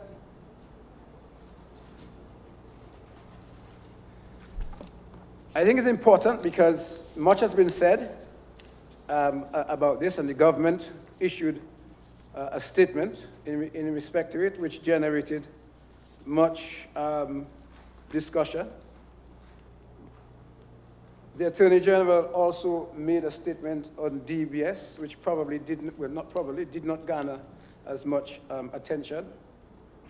But the Attorney General expressed his view in perhaps quiet terms in that 7 a.m. contribution with Curtis Matthew. Those who are interested can go and try to find it. I don't know where it is because I don't tend to look for those things once I do them, but it's there. But, Mr. Speaker, the significant thing is this, that, and let me just try to find it, if you bear with me. The court said... You need to tell us exactly which document you're quoting from. Mr. Speaker, I will do so once I find no problem. the passage that I want to refer you to. I'm looking at, just in the meantime, I'm looking at the judgment. Judgment of the CCJ. It is, for the stenographers, purpose of the stenographers, it is CCJ application number DM/A/CV2021, that's 2021/002. Glenroy Coffey and others, and Melissa Skerritt and others is how I will term it for the purpose of the exercise. And it says the critical issue in this appeal is whether the Court of Appeal rightly declined jurisdiction to review the decision of a trial judge who had dismissed 10 election petitions filed by the petitioners. That is the critical issue in the case, as acknowledged by the CCJ itself. So that really is what it was called upon to decide, Mr. Speaker. And in its judgment, it stated that as follows, Mr. Speaker. For the reasons above stated, the petitioners must be denied permission to appeal the judgment of the Court of Appeal to this court. An appeal to this court has no reasonable prospects of success. The trial judge's judgment was interlocutory, not final, and the Court of Appeal was right to decline jurisdiction to hear an appeal against that judgment. If the court had stopped there, which is the matter it had to do, in the story, but it went on and referred to if certain allegations were true, if they were true, it would be troubling. It is that, what is known in law as that obiter comment of the court. So in other words, you have, Mr. Speaker, ratio decidendi, which is the substance, the heart, the decision, and you have obiter, which are comments that are made, which may or may not. They're not, usually they are deemed not to have had the level of thought into them as would go into the actual decision, but they're comments made by the court. But it's those comments that has led to the issues and led to the temerity of members of the opposition coming in this house, stand up in this house and saying the CCJ is backing them. Unfortunately, if the comments hadn't been made, and I would submit unapologetically that in my humble opinion, the comments need not have been made because they were not issues. They are not issues that were canvassed before the court. I can allege anything. I can say anything. Like they said in their petitions, that in Salisbury and in Marigot, the police, in Salisbury in particular, brought in RSS, and they prevented them from doing this. Both of those areas, incidentally, they won in the election. So it obviously shows there is no sense in that. So in terms of the allegations, people can make any allegations. But, Mr. Speaker, the reality is they brought actions in the High Court, they lost. They brought an action, Court of Appeal, they lost. They brought an action in the CCJ, they lost. That is the fact. The unfortunate thing is that there are aspects of that judgment that I suspect what we will see at the next election and beyond will be a consequence flowing from that, but we shall see. But I predict that the same audacious approach, the barefacedness of them to stand up there and say what they say, is that we will see the consequences in time to come in terms of the elections that are coming up. Honesty. That's what we call it. It's honesty. Mr. Speaker, medicinal cannabis. Yes. As mentioned briefly in the budget, and from the last budget coming forward, the Honorable Prime Minister, Minister of Finance, has made comments, and indeed, along the way, we have had amendments to the legislation to provide what my friend who deals with our foreign friends, and sometimes has his lapel, I'm not sure if he has it today, Mr. Speaker, but I think it's, what is it called? Is it Cali Reed? Is it Cali Reed? Is that? Cali Reed? Is that Cali Reed? As old time, what's in your time? What's in your? Okay.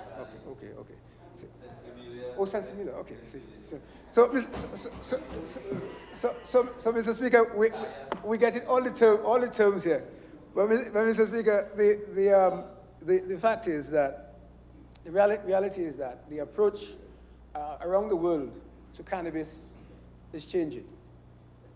But one of the things, particularly as it relates to medicinal cannabis, that we have to continue to make clear is that whilst things are changing, they have not changed. And fundamentally, they haven't changed at the international level. So we still have in place a situation where internationally, cannabis is a Class A drug. That is the class of drugs that are deemed to be most dangerous. You may have a different view, I may have a different view, but that's the category that they're in at the moment. And so in developing an industry, we cannot ignore those facts because we don't have a sufficient population and or land mass to be able, I would suggest, to develop a medicinal cannabis industry just for the local market. Really, to be viable and achieve what we would want to achieve in terms of finances and revenues to us, we really need to have markets outside, which means we have to cross our borders into other people's borders, and you have to be aware of the implications of that, which are the immediate implications.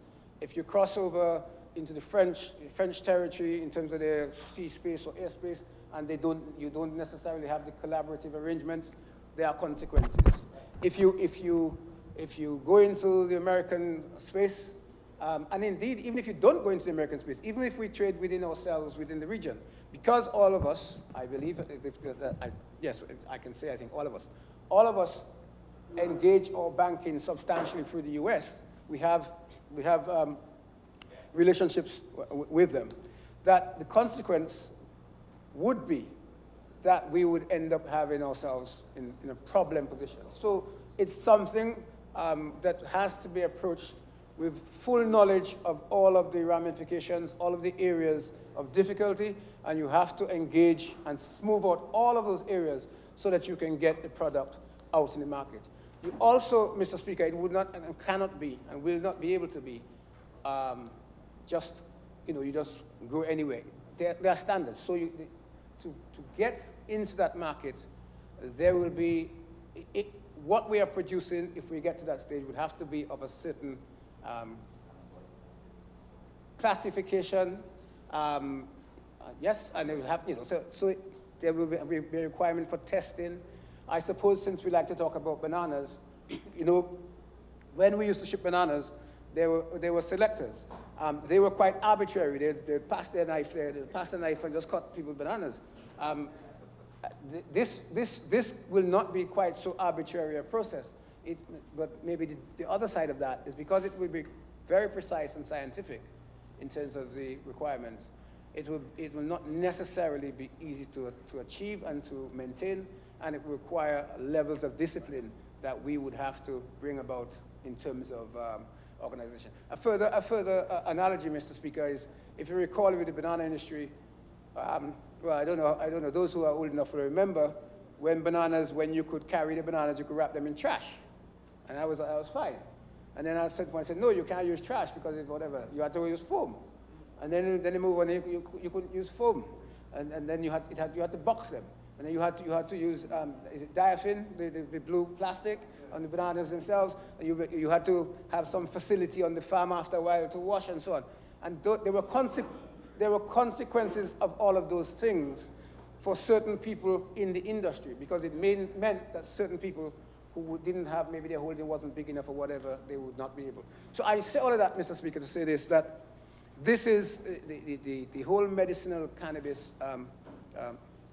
thrust has, I think, great potential.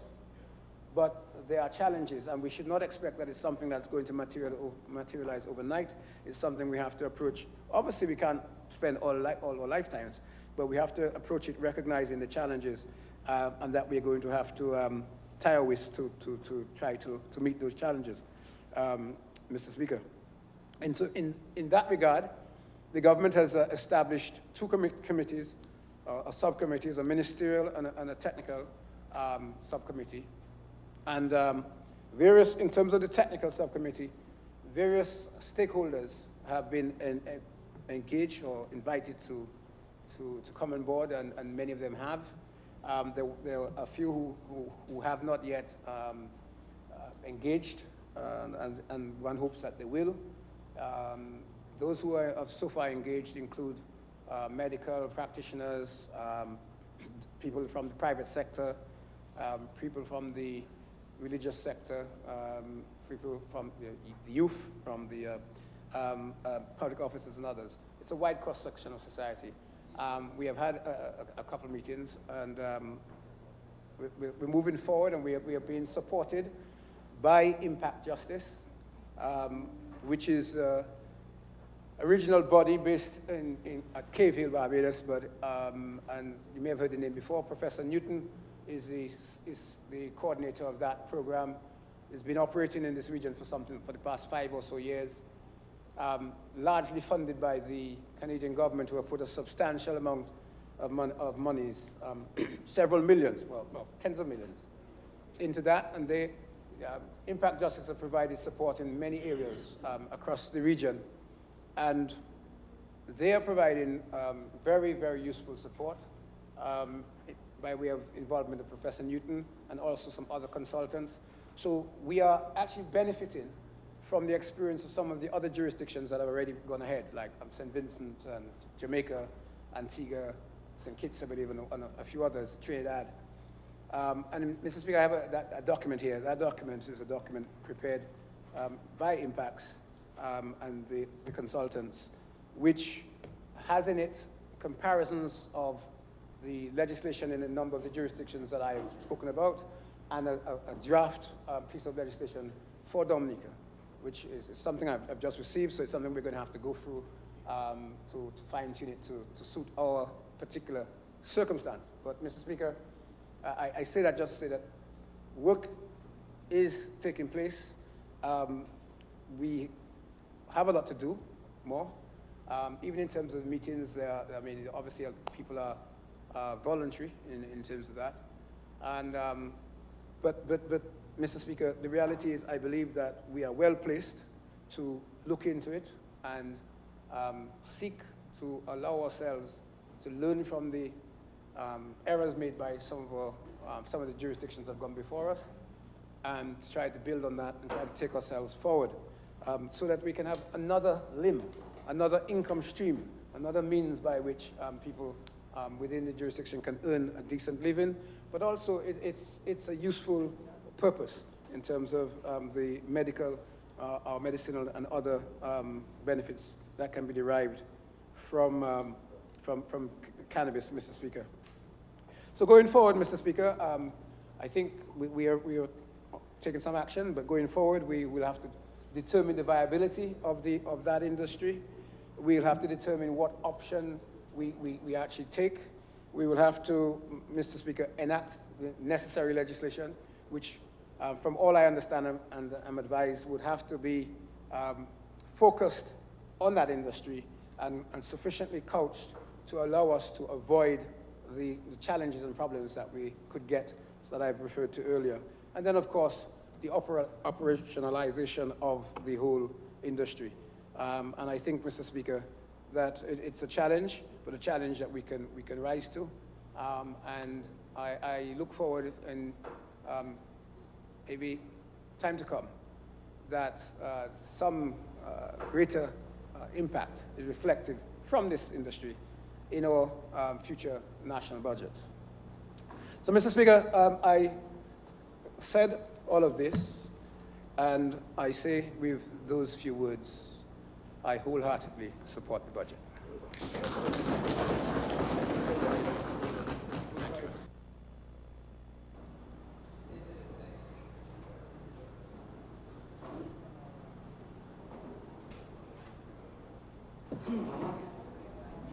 Yes, Honorable Dr. Daru, I recognize you. Proceed. Thank you, Mr. Speaker. Mr. Speaker, I too rise to give my support to the budget 2022-2023 budget before this Honorable House. But before I begin, Mr. Speaker, let me join my colleague, Dennis Charles, a neighbor, in offering condolences to my medical, my colleague from the medical fraternity, Dr. Addis King, and now cabinet and parliamentary colleague, on the passing of a beloved father. Mr. Speaker, I would also like to take this opportunity to also reach out to the family and friends of Ms. Kenisha Etienne, and even to the family of the deceased gentleman who was part of this very unfortunate saga. Unfortunately, we have seen no closure to this, but we'd just like to reach out to the family and friends of all involved in this unfortunate incident.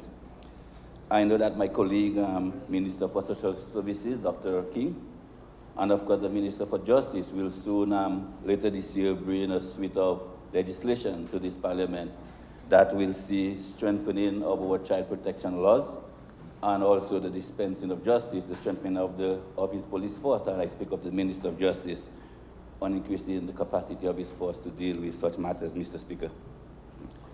Mr. Speaker, as I said before, I would like to spend a few minutes to add my voice and support to this budget.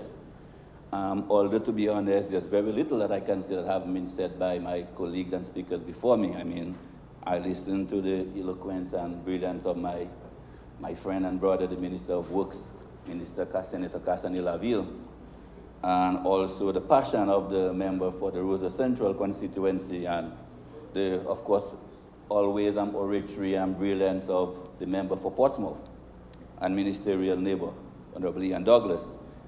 And it leaves very little for people like myself to say, Mr. Speaker, but I think it would be remiss of me if I do not take the stand to also share a few thoughts on this year's budget. Mr. Speaker, like a few speakers before me, I think it would be unfair if this budget is just looked at in isolation.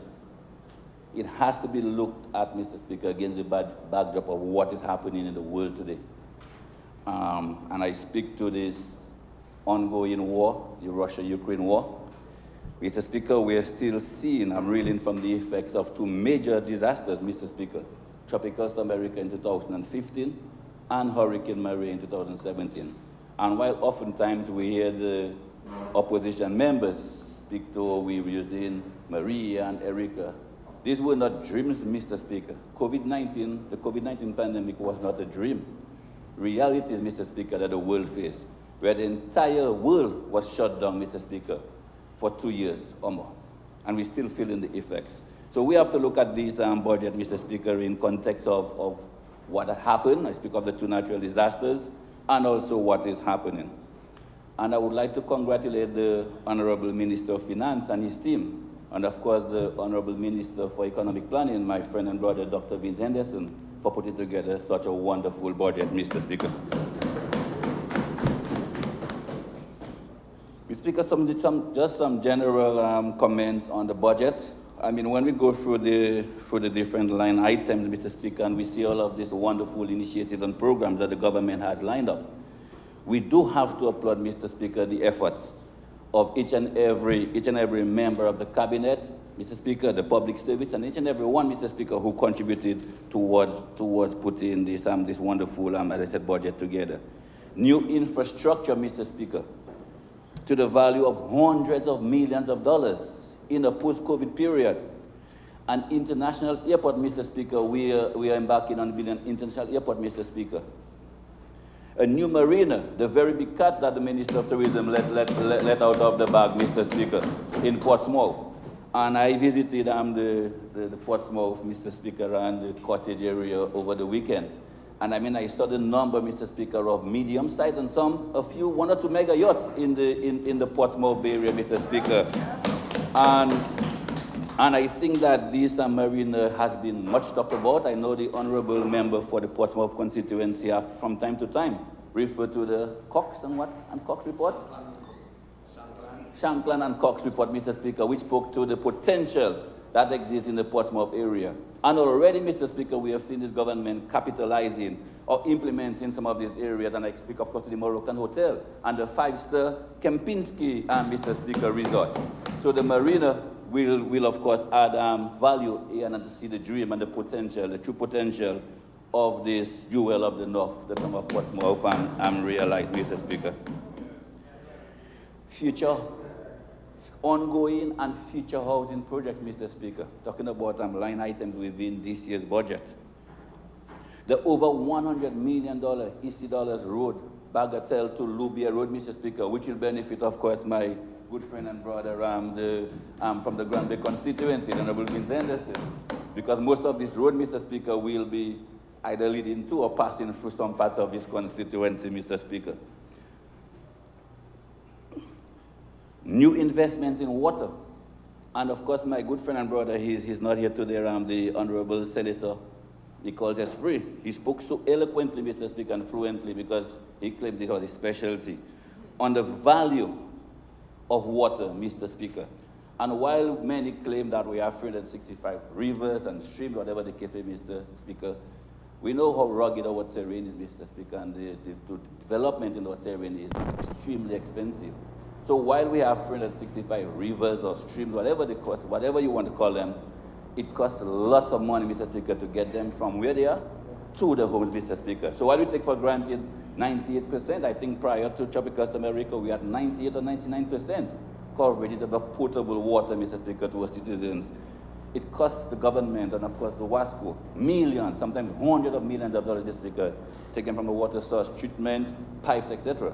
Because right now, what we also saw happening, and I think Senator Esprit spoke of it, is that the post-Erica and Maria exposed the vulnerability of these old water systems, some of them decades old, Mr. Speaker, old copper pipes, etc. And what we see happening, Mr. Speaker, today is that the WASCO and, of course, the government, by extension, is investing hundreds of millions of dollars that the minister responsible for water spoke about yesterday in his presentation, replacing all of these old-time copper pipes, Mr. Speaker, investing in modern treatment, etc., storage, etc., storage capacity. So the cost of getting this water to our faucets, Mr. Speaker, something that we take for granted, enjoying a nice warm bath, is costing the government millions of dollars, which is why I want to appeal to the users, Mr. Speaker, the consumers, to please pay your bill. Please pay your water bill. Look, I mean, the little water bill that you pay every month, Mr. Speaker, is in no way sometimes the minister can speak to that, can sustain the company, and the government has to subsidize a lot of times, Mr. Speaker, invest in this undertaking. So we need you to make your contribution to appreciate the tremendous effort that the government and, of course, the WASCO is making to get this potable water to our homes. Would also like to applaud the government, Mr. Speaker, on its continued investments in health. And while we hear some of the prophets of doom and gloom, Mr. Speaker, speaks to that you would swear that this is the worst place to be, Mr. Speaker. Slowly but surely, and I'm sure my friend and colleague, the Honorable Minister for Health, will speak to it in detail. Slowly but surely, Mr. Speaker, we have seen the health sector, Mr. developing and being modernized before our very eyes, Mr. Speaker, and there's no denying this, Mr. Speaker. No denying it. Mr. Speaker, if you go around the island, you'll see the 12 and more being built, modern health centers that are being built in the various communities around the island. The Dominica China Friendship Hospital. And later on in my presentation, Mr. Speaker, I will try to get to take the members of the opposition on the tour around the island, Mr. Speaker, because obviously they don't seem to be going anywhere, Mr. Speaker, maybe from their home, apparently to Parliament for a few minutes, and maybe the occasional trip to Q95 to spew their usual diatribe, Mr. Speaker. Because when you go around the island, Mr. Speaker, and you see all of these things happening, Mr. Speaker, you wonder, why would they come here to pretend and try to mislead the public that nothing is happening? So I will take them on the tour, Mr. Speaker, towards the end of my contribution, starting in the south, all the way to the north, Mr. Speaker. So hopefully by the end of that time they will.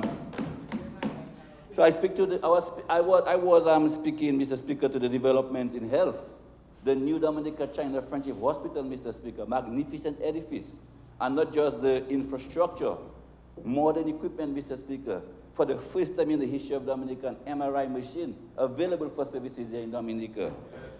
The much talked about and often ridiculed HIFU, Mr. Speaker, HIFU machine, Mr. Speaker, that obviously they did not understand what the HIFU meant. Yeah, they were laughing at it, Mr. Speaker. From what I recall, it means a high intensity frequency ultrasound, which is a machine, Mr. Speaker, that can be used to diagnose and also treat what they call not so deep tumors, Mr. Speaker, and non-cancerous tumors, Mr. Speaker. The only one, Mr. Speaker, in that part of the world. You with me, Mr. Speaker? So here we are, Mr. Speaker. We are the prophets of doom and gloom preaching, Mr. Speaker, and we have all of these major development, Mr. Speaker, happening in health, Mr. Speaker. An upgraded CT scan at the new Dominica China Friendship Hospital.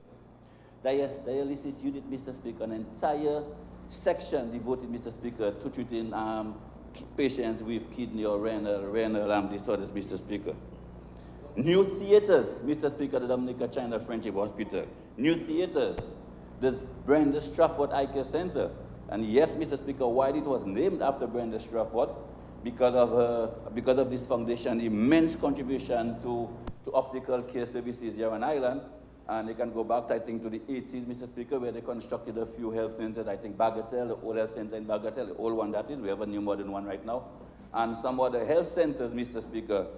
And in recognition of the efforts, Mr. Speaker, the contribution towards eye care, optical services here on Island, that this eye care center was renamed after her. And I could give a little history, and I'm sure the Minister for Health would probably allude to that while it is named the Brenda Strafford Eye Care Center, it is part of the Dominica China Friendship Hospital. With me. And then we recall that I would like to inform the House that the Brenda Strafford, I think they had some funds, somewhere in the region of $1 million EC towards developing the eye care center at the old hospital. Of course, Mr. Speaker, $1 million sounds like a lot of money. I mean, myself and my friend, I'm sure Minister Blackwell can spend that probably in 1 hour on Amazon, Mr. Speaker. $1 million EC dollars. So while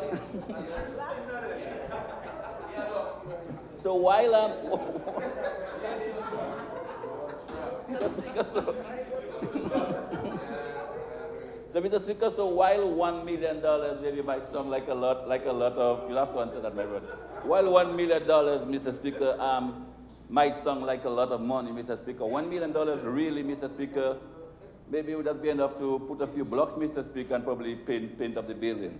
So recognizing, Mr. Speaker, that the new ongoing project of Dominica China Friendship Hospital, we had discussions during my tenure as the Minister of Health. We had discussions with the Brenda Strafford Foundation where they agreed that these monies would now be rechannel, Mr. Speaker, channel into procuring some pieces of equipment, because this equipment that you take for granted, they're expensive. Maybe one piece of equipment would cost in the region maybe of $300,000 US, Mr. Speaker. So this is what happened. So Mr. Speaker, so these funds that were then placed, Mr. Speaker, toward the building of the foundation was then used to procure equipment, some equipment, Mr. Speaker, for this foundation. And of course, part of the arrangement is that the clinic being named after the Brenda Strafford Foundation. We see in this year's budget, Mr. Speaker, initiatives of procurement of agricultural produce. And again, the Minister of Agriculture and the Minister for Trade and my sister Dennis Charles spoke to that no longer will farmers have to wait months, Mr. Speaker, in some cases never, for payment, Mr. Speaker, of their produce, Mr. Speaker. The National Abattoir, a further $2 million, Minister of Agriculture, is going to be invested in the National Abattoir. And again, my brother and friend, Senator Esprit, I'm not sure if he picked up my notes yesterday before he made his presentation. Because we heard the member for Rosa North, my partner, not just your partner, AG, my good partner to Danny Ligger. We're good now, you know? Yeah. You know, almost ridiculously, you know, the fact that the auditor's report showed that we had spent more than we had earned at the abattoir, Mr. Speaker. Like this was some sort of victory for him or for them, Mr. Speaker. What is that about, Mr. Speaker? My brother, the abattoir was never built, Mr. Speaker, as a source of revenue. And Senator Esprit said it quite rightly, Mr. Speaker. The idea behind the abattoir was that there would be a venue, Mr. Speaker, where pork and poultry in particular producers would be able to bring their animals in a clean, sanitary, Mr. Speaker, environmental health officer, former, I don't know if he still is that, in a clean and sanitary environment, Mr. Speaker, to be slaughtered and, of course, processed, and, of course, to get the public, Mr. Speaker, into the habit of trying to eat what we produce locally, Mr. Speaker. It was never, ever built, Mr. Speaker, never, ever built for profit, which is why the Honorable Prime Minister, a number of times, that we said if there's somebody who feels that they want to invest, and we're hoping, of course, that somebody in the private sector, you know, maybe somebody like yourself, Mr. Speaker, who know would take over the abattoir and get it to the next level, package and labeling, etc. But we're quite content, Mr. Speaker, to continue running the abattoir because we have the farmers bringing in their live pork, Mr. Speaker, their live pigs and their poultry, and the public now has fresh, locally produced white meat, Mr. Speaker, available to them, Mr. Speaker. 7 new schools, Mr. Speaker. 7 new schools to be built in this financial year, or at least begun, Mr. Speaker. 5 primary schools, huh? 5 primary schools. I see you on cutting-edge technology. Oh, that. No, yeah, Mr. Speaker, I saw people using what they call it, a small podium. But honestly, when I came to Parliament, I really thought this podium was hallowed, you know, and only reserved for the Prime Minister. But I said skip from here to there and otherwise. So I decided. But I'm good. No, I'm impressed. Continue. Thank you, Mr. Speaker. Yeah. 7 new schools, Mr. Speaker, to be built in this new financial year. 5 primary schools and 2 secondary schools, Mr. Speaker. Of the 5 primary schools and 1 of the secondary schools, we'd like to thank our friends, very good friends, Mr. Speaker, of the People's Republic of China, Mr. Speaker, for funding this school, Mr. Speaker. And of course, I will speak to our foreign relations a bit later in my presentation. 5 primary schools and 2 secondary schools, Mr. Speaker. The member for Rosa North, the Goodwill Secondary School, Mr. Speaker, is carded or to be built in this new financial year, the much talked about. And 5 primary schools, and I know some of my colleagues, Mr. Speaker, they're very happy. And I speak to my Kalinago brother. One of the schools are going to be built in Seneku, Pebush, the member of parliament for Pebush in Kalibishi, and my friend and brother also from the Grand Bay constituency in Tetmon, and also the member of parliament for Viekas in school in Tibo, Mr. Speaker, much needed, and of course yours truly in Bellevue Chopin, recognizing the tremendous influx of new residents in the Bellevue Chopin catchment area. And of course, this little 2 or 3 room facility right now really isn't cutting it for the now expanded community of Bellevue-Chopin. And truth be told, Mr. Speaker, I really would like to take this opportunity myself as a member of Parliament for Bellevue-Chopin on behalf of my other colleagues to really thank, Mr. Speaker, the constituents for their tremendous patience, Mr. Speaker, because truth be told, the current arrangement, Mr. Speaker, is really not optimal, Mr. Speaker, conducive for proper learning. And I mean, the member for Calibishi, well, the member for Paybush will tell you that the arrangements in Calibishi and even Petition, Mr. Speaker, we have some of our students at their former teachers' college, a few of them in the original Bellevue-Chopin. So we really need to consolidate it, Mr. Speaker. So it's something good news to all of us that work will finally start in this financial year, Mr. Speaker. And of course, the late start, I remember when the Prime Minister during his presentation mentioned it, I heard, I don't know if it's the one from, sorry, the member from... Senator or the member.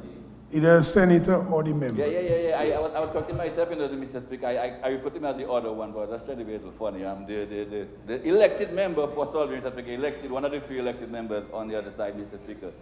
He mentioned accord, meaning again. Mr. Speaker, we have to recognize that these are projects, truthfully, which have been on the cards for the past maybe 3 or 4 years. But again, for no fault of ours, Mr. Speaker, because as I mentioned, these 5 primary schools and 1 secondary school are going to be built by the Chinese. And due to COVID-19, Mr. Speaker, and of course, we had us back in China, Mr. Speaker. Back in China, we had some serious outbreaks of COVID and serious restrictions on traveling, etc., Mr. Speaker. So this is what would have held back the project. But I'm pleased to report to the House that all of the final designs have been signed on, Mr. Speaker, and we are just awaiting our friends from China to now, of course, select the contractor so we can begin work on this school, Mr. Speaker. Mr. Speaker, we see a budget which sees the state maintains all of its social programs. And I'm pretty sure, Mr. Speaker, that our citizens would understand, especially coming from the 2 disasters I mentioned, the COVID-19 pandemic, and even the now ongoing war with Russia and Ukraine war. Our citizens will understand where if we had to cut back on some of these programs. Mr. Speaker, but we have yet, Mr. Speaker, to cut back on anyone. In fact, we see some of the numbers increasing, Mr. Speaker, in terms of our over 70 and over, the monthly stipend to a 70 and over. Our folks under the NEP, I heard Teacher Bonnie mention the figure yesterday, Mr. Speaker. My eyes popped out, Mr. Speaker, of my head. 170,000 monthly to just the Categories constituency to pay the NEP workers and the over 60 and over, Mr. Speaker, beneficiaries, Mr. Speaker, the Categories constituency. So we've seen the state maintain all of these social services and in some cases intensify, Mr. Speaker, its efforts, and we really want to applaud them. And I mentioned the NEP. I have always been a very big advocate of the NEP, Honorable Member for the Salivia and Minister. And I would like to invite members of this Honorable House, Mr. Speaker, to drive through the Phillips-Severn and Grand Bay constituency, Mr. Speaker, because I maintain, Mr. Speaker, if there ever is was a case for an increase, Mr. Speaker, in the salaries, Mr. Speaker, or wages, Mr. Speaker, of the NEP workers, the Grand Bay and the Phillips-Severn, Mr. Speaker, would probably be the most deserving of it. Because, I mean, these people do a tremendous job, Mr. Speaker, keeping our roads and our byways, village roads. And in fact, and some of the main streets, Mr. Speaker, the main arteries to the communities, they sometimes work on them, Mr. Speaker, to keep them clean. So I really would like to really congratulate and thank my NEP workers within the constituency, Mr. Speaker, for the tremendous effort. The housing revolution continues, Mr. Speaker, in this year's budget. And we talk about at a time when I think Hurricane Maria, we saw over 90% of our housing stock affected. And Mr. Speaker, people can say what they want, and I mean, I tell my constituents that from time to time, especially when they complain. Of course, we still have a few, Mr. Speaker, houses to be done. I'm hoping, of course, Minister for Housing that the World Bank housing project can speed up a bit, Mr. Speaker, can speed up a bit. I think they're a bit slow getting off the ground. But Mr. Speaker, most, and I can say for the Phillips-Severn constituency, Mr. Speaker, without any fear, Mr. Speaker, without any fear of, what do they call it? Contradiction, Mr. Speaker. that 95% of the homes, Mr. Speaker, that were repaired in the 57 constituency were done by this government, Mr. Speaker. Because very few people, Mr. Speaker, in this part of the country, Mr. Speaker, had insurance. And even the few who had insurance policy, Mr. Speaker, we all know of the difficulties experienced by the insurance companies. So when people talk about the 1 or 2 people who still need housing assistance, of course they will still need housing assistance, Mr. Speaker. The World Bank, Mr. Speaker, and the IMF, I think, or the World Bank, gave us 20 or 25 years, Mr. Speaker, to get back to where we were. Just after Hurricane Maria, when they came to do the assessment, they said that Dominica is going to be needing 25 or 30 or 40 more years, Mr. Speaker, to get back to where we were the morning before Hurricane Maria. So obviously, Mr. Speaker, there will be pockets of people and areas, Mr. Speaker, still needing assistance. There are pockets of people needing, with all the housing investment we've made in the 57 constituency, there are still little areas that need help, Mr. Speaker. But there is no denying, Mr. Speaker, the investment and the work that we've done in getting people back to safe and resilient housing, Mr. Speaker, post-Erica and post-Maria, Mr. Speaker. So when the opposition feel like they want to go all in the middle of the bush and look at sometimes some semi-vagrant people who have been living in their little shack for their whole life and come and post this on social media to try to give an indication that the government is not doing anything, Mr. Speaker, as it pertains to housing, tell them will and come again, Mr. Speaker.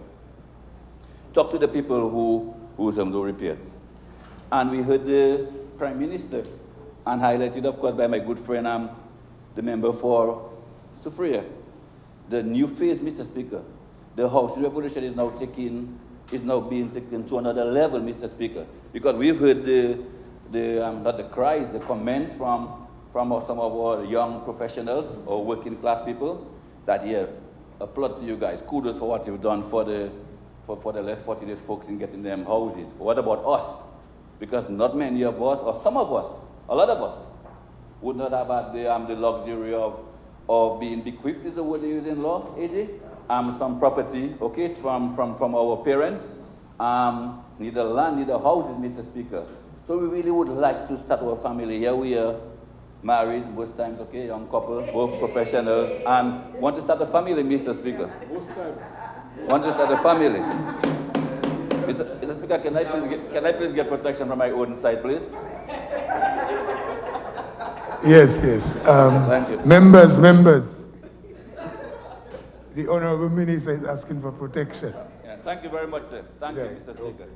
So, Mr. Speaker, so this sector, this group of citizens, Mr. Speaker, you know, they've been talking to us and they have been applauding us for what we've done for the less fortunate, Mr. Speaker, in terms of getting them back into safe, resilient homes. But they're now asking, you know, we also need some attention because we also make a contribution towards the country development. We pay our taxes, we pay our VAT, etc. So what's in it for us? And we have heeded, Mr. Speaker, to their call in a big way, Mr. Speaker. I think the project is going to start, I think, in Portsmouth and Warner.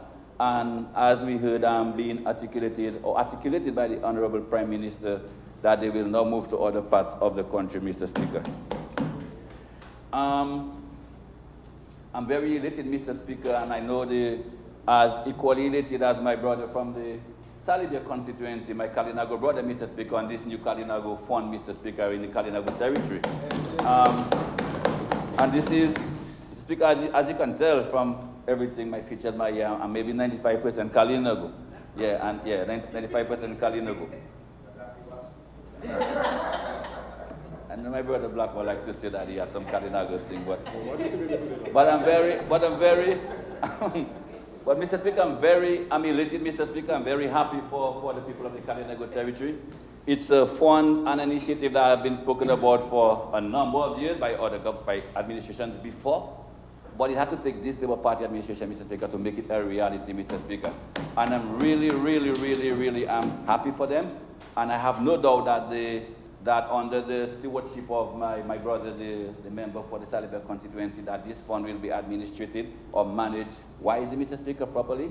And we can look forward, of course, to this fund increasing in, of course, quantum in the coming years, Mr. Speaker.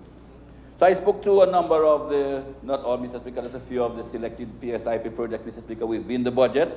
But not just that, Mr. Speaker. Within this budget, we've also managed to include some relief measures, Mr. Speaker. Imagine that.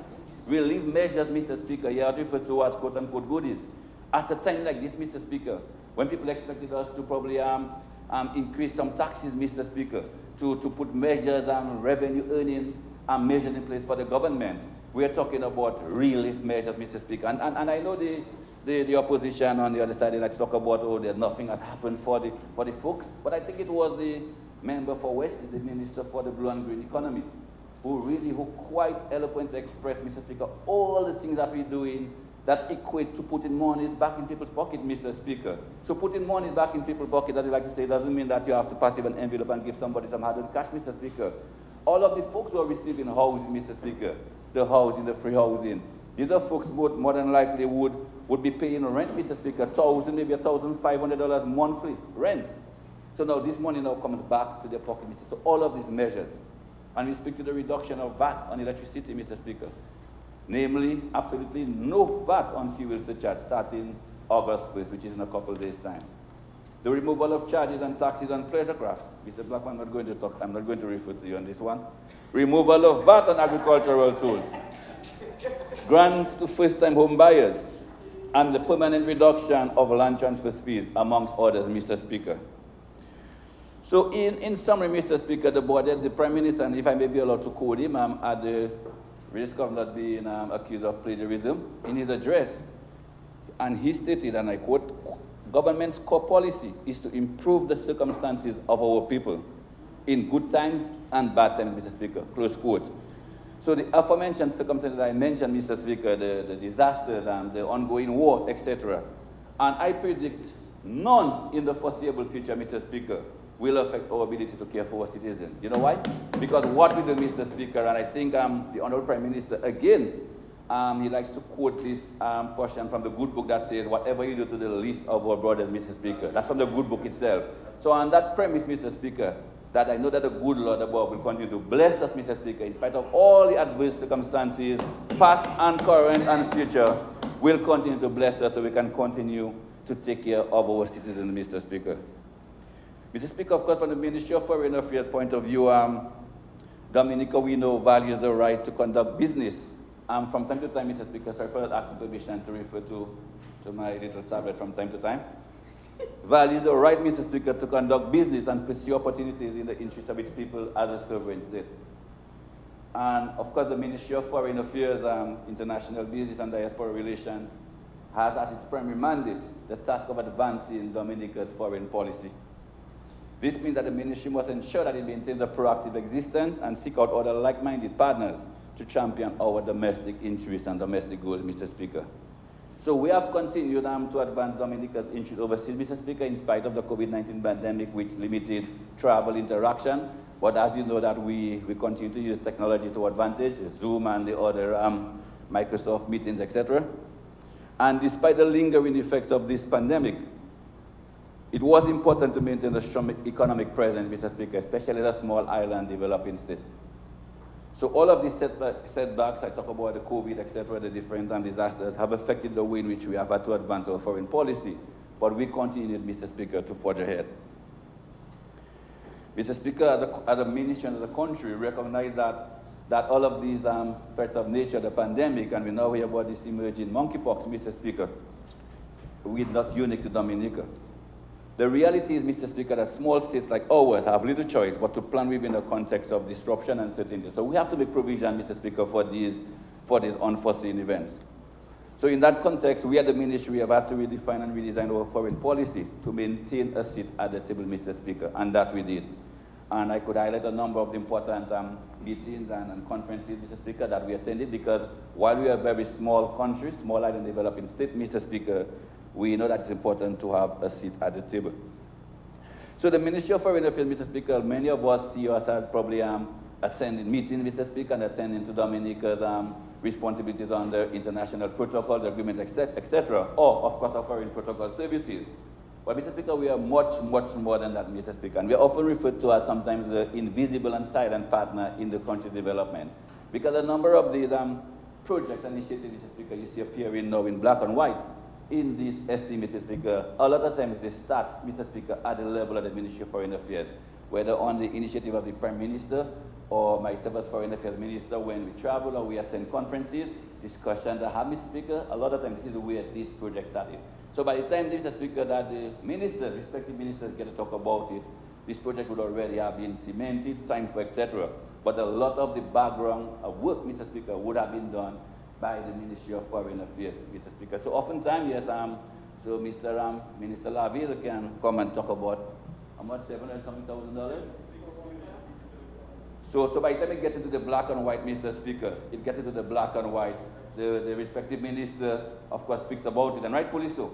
But as I said, a lot of the background initial work would be done at the level of the Foreign Affairs. I really want to thank the Permanent Secretary and the staff of the Ministry of Foreign Affairs for all the work that they do, Mr. Speaker. And I can speak also to this ongoing agricultural science complex project at the complex being done, Mr. Speaker, at 1 mile Portsmouth. So a number of these projects, and I think the Minister of Education will tell you that a lot of the initial work, a lot of the nitty-gritty, Mr. Speaker, troublesome work to get us to the point where we can start this primary school and secondary school with funding from our People's Republic of China. Mr. Speaker, there was a lot of back and forth, a lot of nitty-gritty work, Mr. Speaker, a lot of it being coordinated and forwarded, of course, by the Ministry of Foreign Affairs. So, Mr. Speaker,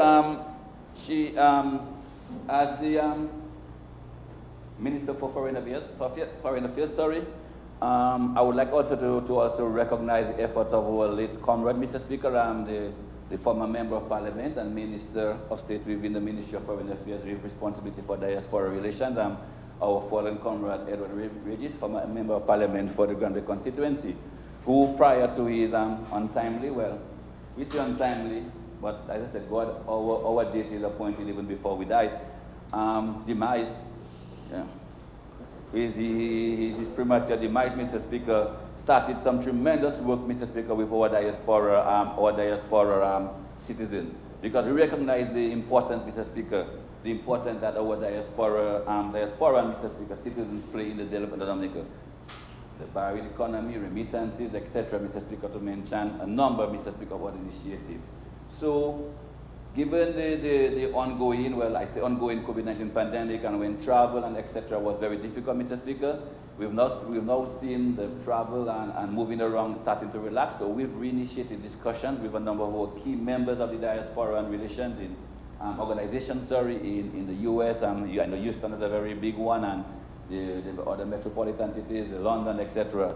And sometime 2 weeks ago, we had a Zoom meeting, and we also carried further the meeting next week to try to consolidate, to get back to where we were pre-COVID, Mr. Speaker. That even touched on corporate agreements, Mr. Speaker, with the Ministry of Foreign Affairs from time to time engaging. And recently, for example, Minister for Green Economy, during our visit to Morocco, we engage on, and also education, we engage on new cooperation agreements between the Kingdom of Morocco and the Commonwealth of Dominica as it pertains to cooperation in agriculture, education, etc., Mr. Speaker.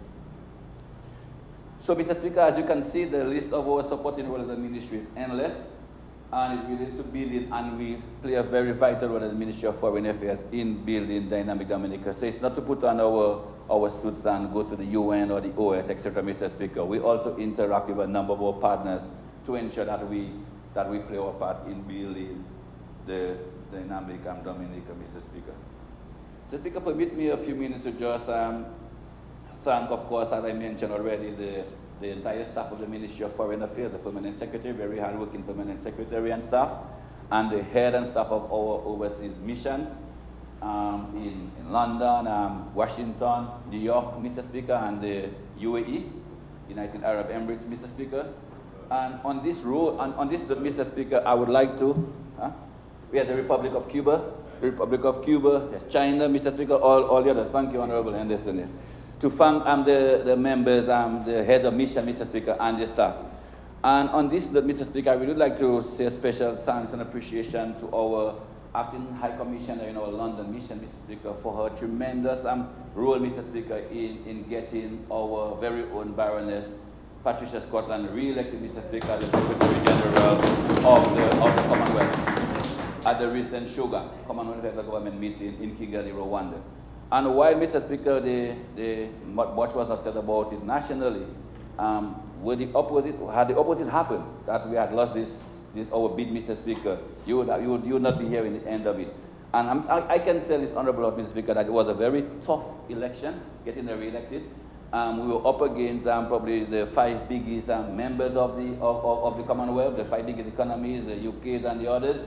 And we were up against a very tough campaign, because there was this campaign to oust Mr. Speaker, to prevent her from doing her accepted second, what has been almost like a given, Mr. Speaker, a given, how would I put it, a culture, a given practice at the Commonwealth, that she do a second term. And Mr. Speaker, this victory, as low-key as it was, is very significant, Mr. Speaker, because what it did, it cemented Dominica and our head of government, our Prime Minister, Mr. Speaker, our important Mr. Speaker, in the international community. So I'm not sure, Mr. Speaker, if many have grasped what I said, that we were up against 5 of the biggest countries, Mr. Speaker. They had this orchestrated campaign to oust her. 5 of the biggest economies, Mr. Speaker. And our small little population island, little rock of 70,000 people, the Honorable Prime Minister, Speaker, and the head Mr. Speaker, we managed to pull through to get our baroness, Mr. Speaker. So as I said, so while many tried to downplay as I said, our worth of value in the international community, Mr. Speaker, this is yet another manifestation, Mr. Speaker. And this is just one of many. We saw, Mr. Speaker, at the beginning of the pandemic, Dominica, again Dominica, not one of these, what is called the MDCs, the Barbados and the Jamaicas and the Trinidad. Dominica was the first to receive vaccines, Mr. Speaker, in the region. The first, again, Mr. Speaker, because of our relation, Mr. Speaker, with the international community. We were also one of the first to receive ventilators. At the time when ventilators probably cost more than diamonds, Mr. Speaker. Again, Mr. Speaker, from our friend, the People's Republic of China. So as I said, Mr. Speaker, these sort of manifestations that, as much as they would like to downplay our importance or how we see in the outside world see our country and our leader, Mr. Speaker, as a very, very, very, very, very strong person, Mr. Speaker. And no amount of diatribe or rhetoric, Mr. Speaker, is going to stop that, because I just pointed out, Mr. Speaker, a number of instances. So, Mr. Speaker, on that note, I would just like to thank our many bilateral partners, the Republic of China. I mean, all of the major projects that they have. 20 more minutes. That'll be fine, Mr. Speaker. All of the major projects that they have funded over the years, the stadium, Mr. Speaker, infrastructure, the college, the State House, the Dominica China Friendship Hospital, and we spoke about the number of others on this year's budget. And not just that, also in terms of helping us with our human resource capacity, Mr. Speaker, number of specialists at the Dominica China Friendship Hospital, etc. The Republic of Cuba. In terms of, there's no denying the contribution that the Republic of Cuba has made, Mr. Speaker, to our health and education sector.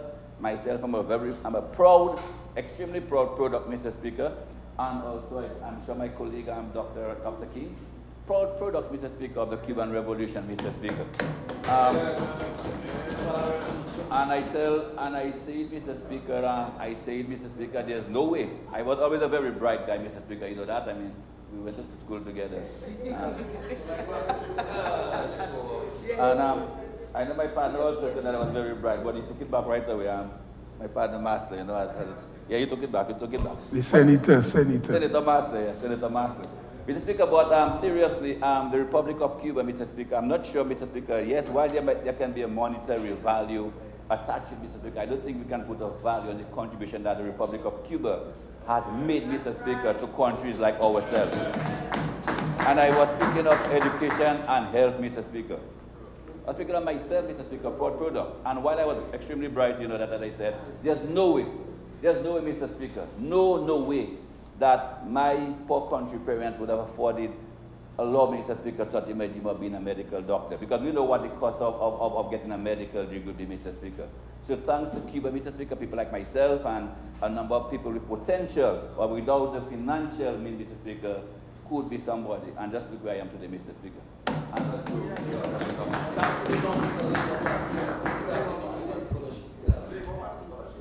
So, Mr. Speaker, in the area of health, as I said, the Republic of Cuba have also made tremendous contribution, Mr. Speaker, in terms of personnel.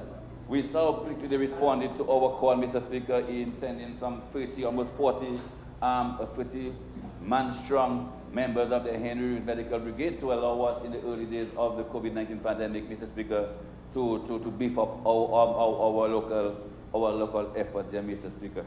And we continue to speak, Mr. Speaker, on behalf of the Republic of Cuba, and we will speak at whatever forum, whatever opportunity we get, Mr. Speaker, and I want to also speak in this parliament that we continue to speak out against the injustices we think that have been meted out or leveled out against the Cuban government and people. The lifting of the 60-something-year-old embargo on the Cuban people, Mr. Speaker, very unjust. The also removal of Cuba as a state-sponsored, from the state-sponsored terrorism list, Mr. Speaker, among many other injustices, Mr. Speaker. The Cuban people need to now breathe, Mr. Speaker. They need to breathe and then let Cuba flourish, Mr. Speaker, like the jewel of the Caribbean, okay, that it is, Mr. Speaker. The Bolivarian Republic of Venezuela, Mr. Speaker, in spite of their difficulties and internal difficulties in recent years, Mr. Speaker, they've continued to maintain a presence here. They've continued to maintain a presence, their embassy here in Dominica. I mean, knowing what they went through in recent time, Mr. Speaker, they could easily have said that, hey, you know, we're going to shut down and etc. And we really want to applaud them, Mr. Speaker, for continuing to maintain their friendship with us, and as little as they could in recent years, that they continue to reach out to us. And we cannot forget, Mr. Speaker, the effort at the time when things were much better with them in Venezuela, and I think we have evidence of this all over the island. The Petrocasas, although the Hurricane Maria did a number on some of them, the Petrocasa initiated, Mr. Speaker, a number of the filling stations in Scott Z and Fonseja, and a number of other villages, Mr. Speaker, the filling stations under the Petro Carib initiative. So we want to thank them for continuing to be friendly with us, Mr. Speaker. And as I was informed by the ambassador that things are starting to look up a little better in Venezuela, Mr. Speaker, and we're hoping, of course, that they can get back on their feet in the quickest possible time, so we can see a better quality of life or conditions for the people of the Bolivarian Republic of Venezuela. We have had other solid partners, Mr. Speaker, the Kingdom of Morocco, the United States, United Kingdom, amongst many others, Mr. Speaker. Mr. Speaker, I might just spend a few minutes just to run through my constituency. I know a number of them have listening, and we have seen the successful resettlement of the Petition constituency, Mr. Speaker, in the Belleville-Chopin area. And in spite of many what they call issues, Mr. Speaker, in terms of when they just came to Belleville-Chopin, of course, or an entire village coming into an already existing village, we have seen a number of these initial issues being resolved, Mr. Speaker, and we now see a much larger, Mr. Speaker, united community. Talk about the incoming P7 people and, of course, the original Belleville-Chopin residents. Complete with all amenities, Mr. Speaker, and I heard the member for Rosa Central speak passionately about her plans for the Riverside Apartments. We have an existing commercial center, Mr. Speaker, already.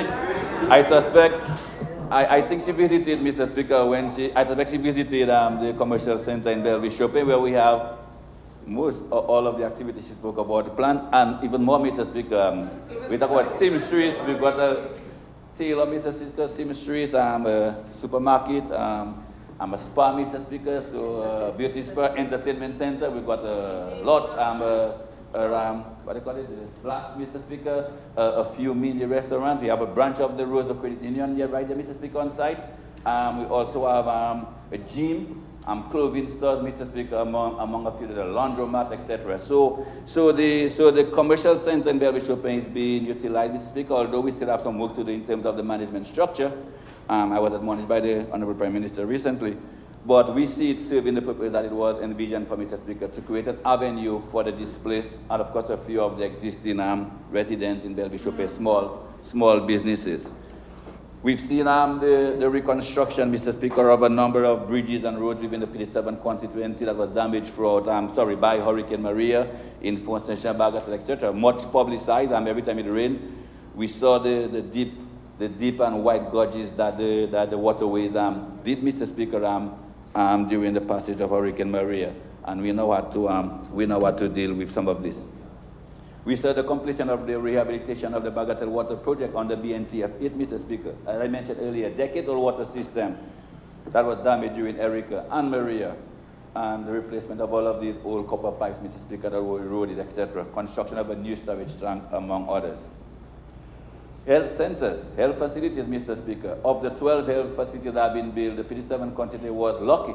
Or I say, okay, to have received two of them, Mr. Speaker. Two of them, one at the Bagatelle, Mr. Speaker, and one at Bellevue-Chopin. And I want to thank the Minister of Finance and, of course, the former Minister of Health, Mr. Speaker, for making it happen. We are the residents of the Bagatelle community, very loving people, strong, loving supporters. They can now access, Mr. Speaker, health services in a modern environment, modern facility, and of course the new Bellevue-Chopin to cater to this larger modern tongue of Bellevue-Chopin. Sports has always been, Mr. Speaker, a passion and priority of mine as Member of Parliament, and we've seen during my tenure as PAL Rep, we've seen the development and modernization of a number of the facilities in Bagatelle and Petition, Mr. Speaker, and now Bellevue-Chopin. Not just, Mr. Speaker, the infrastructure, but you truly have been the architect of a number of community and constituency leagues, Mr. Speaker. In fact, as we speak, we have the ongoing Dr. Kenneth Darrow and Baffin Point Sports Club Football League, and I invite you on weekends, Saturday or Sunday, any one of you, to take a drive to the lovely community of Bagatelle to see our young folks, Mr. Speaker, engaged in Hamlet against Hamlet, Mr. Speaker, leagues. And Mr. Speaker, this league it's not just, I know he's trying something. And Mr. Speaker, it's not just the naming of the league after Dr. Kenneth Darrow, the Member of Parliament, Mr. Speaker. Yours truly would have ensured that each and every one of the teams, Mr. Speaker, received the full gears from top to bottom, shoes and hoods and stuff, everything, Mr. Speaker, fully sponsored by yourself. So it's a case of me just making a contribution of $1,000, Mr. Speaker. So when you hear the Dr. Kenneth Darrow Football League, it is the Dr. Kenneth Darrow Football League, Mr. Speaker. Yep.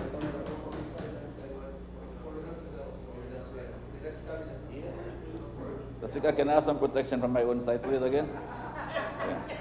Mr. Speaker, I would also like to thank the Member of Parliament for the Rosa Central Constituency for a kind donation and sharing of two of the table tennis sets, Mr. Speaker, that was for effort donated by the People's Republic of China.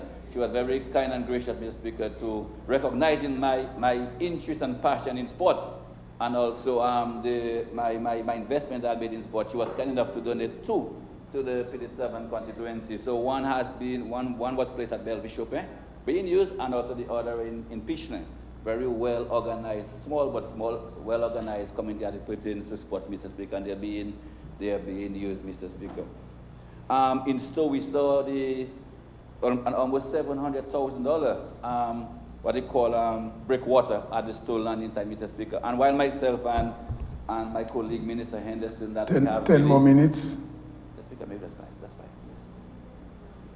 That's fine, yeah. I think I might not need it. Move that the Honourable Minister for Foreign Affairs be granted an additional 5 minutes to complete his contribution to the budget debate.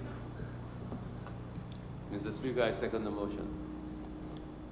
It has been moved and seconded that the Honourable Dr. Kenneth Darrow be given an additional 5 minutes. Those in favor? Aye. Those against? The ayes have it. Honourable Minister, you are given an additional 5 minutes. Thank you, brothers. Mr. Speaker, we spent almost $700,000 on the break and water at Stowe, but we are planning, Mr. Speaker, on going beyond this. Myself and my colleague, Minister, the member for Granby, who a number of his constituents also do fish in that area, land the fish rather in this area.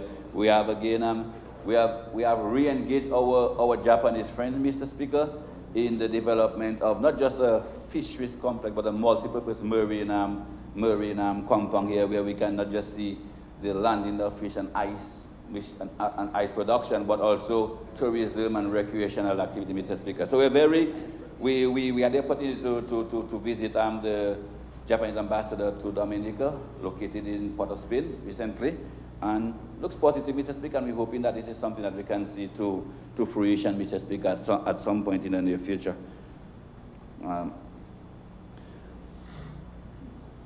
We mentioned housing, Mr. Speaker, and I'm pleased to announce, and I think that it would do the members of parliament go to visit the housing project going on right now at Center Grande, Mr. Speaker, to house the dislocated residents of Dubic, former Dubic, and also some more homes being built also to house some of the constituents of the Honorable Vince Henderson from Granby, Mr. Speaker. And again, like I've done many times before, since Tropical America and the original Petro Castles project was done, to thank the then MP, my good friend and colleague, Honorable Justina Charles, and now, of course, the late Edward Regis, and now my good friend and brother, Honorable Vince Henderson, for allowing my peeps, Mr. Speaker, rather my constituents, to settle within their geophysical space in Granby, Mr. Speaker. I would like to thank them for that.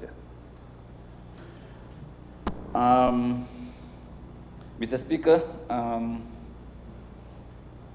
as I've done, I have thanked the staff of the Ministry of Foreign Affairs. But it would be remiss of me, Mr. Speaker, if I end without, as I said earlier, to try to just give them, I know I have about 10 more minutes, to try to give the opposition members a tour, Mr. Speaker, a quick tour of the island, Mr. Speaker, because I listened to them both here in the House, in Parliament, and on the platform, and they speak like nothing is happening around the country, Mr. Speaker. And I think probably, as I said, they probably need to leave wherever they spend time with and move around, Mr. Speaker. So I'll just give them a quick turn, and feel free, the respective members of Parliament for the areas, to help me if there's anything that I miss. I'm only speaking from what I know. We could start in the south, Mr. Speaker.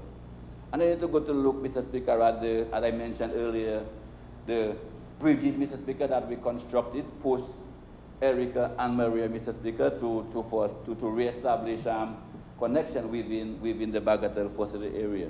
They need to look at the playing field and refurbish basketball court in Bagatelle. The new health center in Bagatelle, Mr. Speaker. They need to go to Bagatelle to look at these things. They can move to Stowe Estate, Mr. Speaker, where I just mentioned the $600,000 breakwater that we built to facilitate the landing of the fishermen. And they can speak to myself or the Honorable Vince Henderson as to our plans, our future plans for this area. We can move to we don't move to Granby, because from Stowe we don't move to Granby, and then we move to the rest of my constituency. And they can see the 30-something apartments, Honorable MP? 30-something apartments right next to the Petro Secondary School, Mr. Speaker. They can go to Thetburn and speak to the MP, Mr. Speaker, to speak about the plans of the new Thetburn Primary School. They can go to the soon-to-be named Edward Regis, Mr. Speaker, primary school, where we spent a few $1 million, Mr. Speaker, on remodeling this primary school. They can move on to Pitch Lane and speak to the sports committee in Pitch Lane, Mr. Speaker, as to the investment we've done in sports in the Pitch Lane community, Mr. Speaker. Well, to Bell Bishop, Mr. Speaker, speaks for itself. Of the almost 400 plus homes that we build there, Mr. Speaker, with the amenities, the new health centers, etc.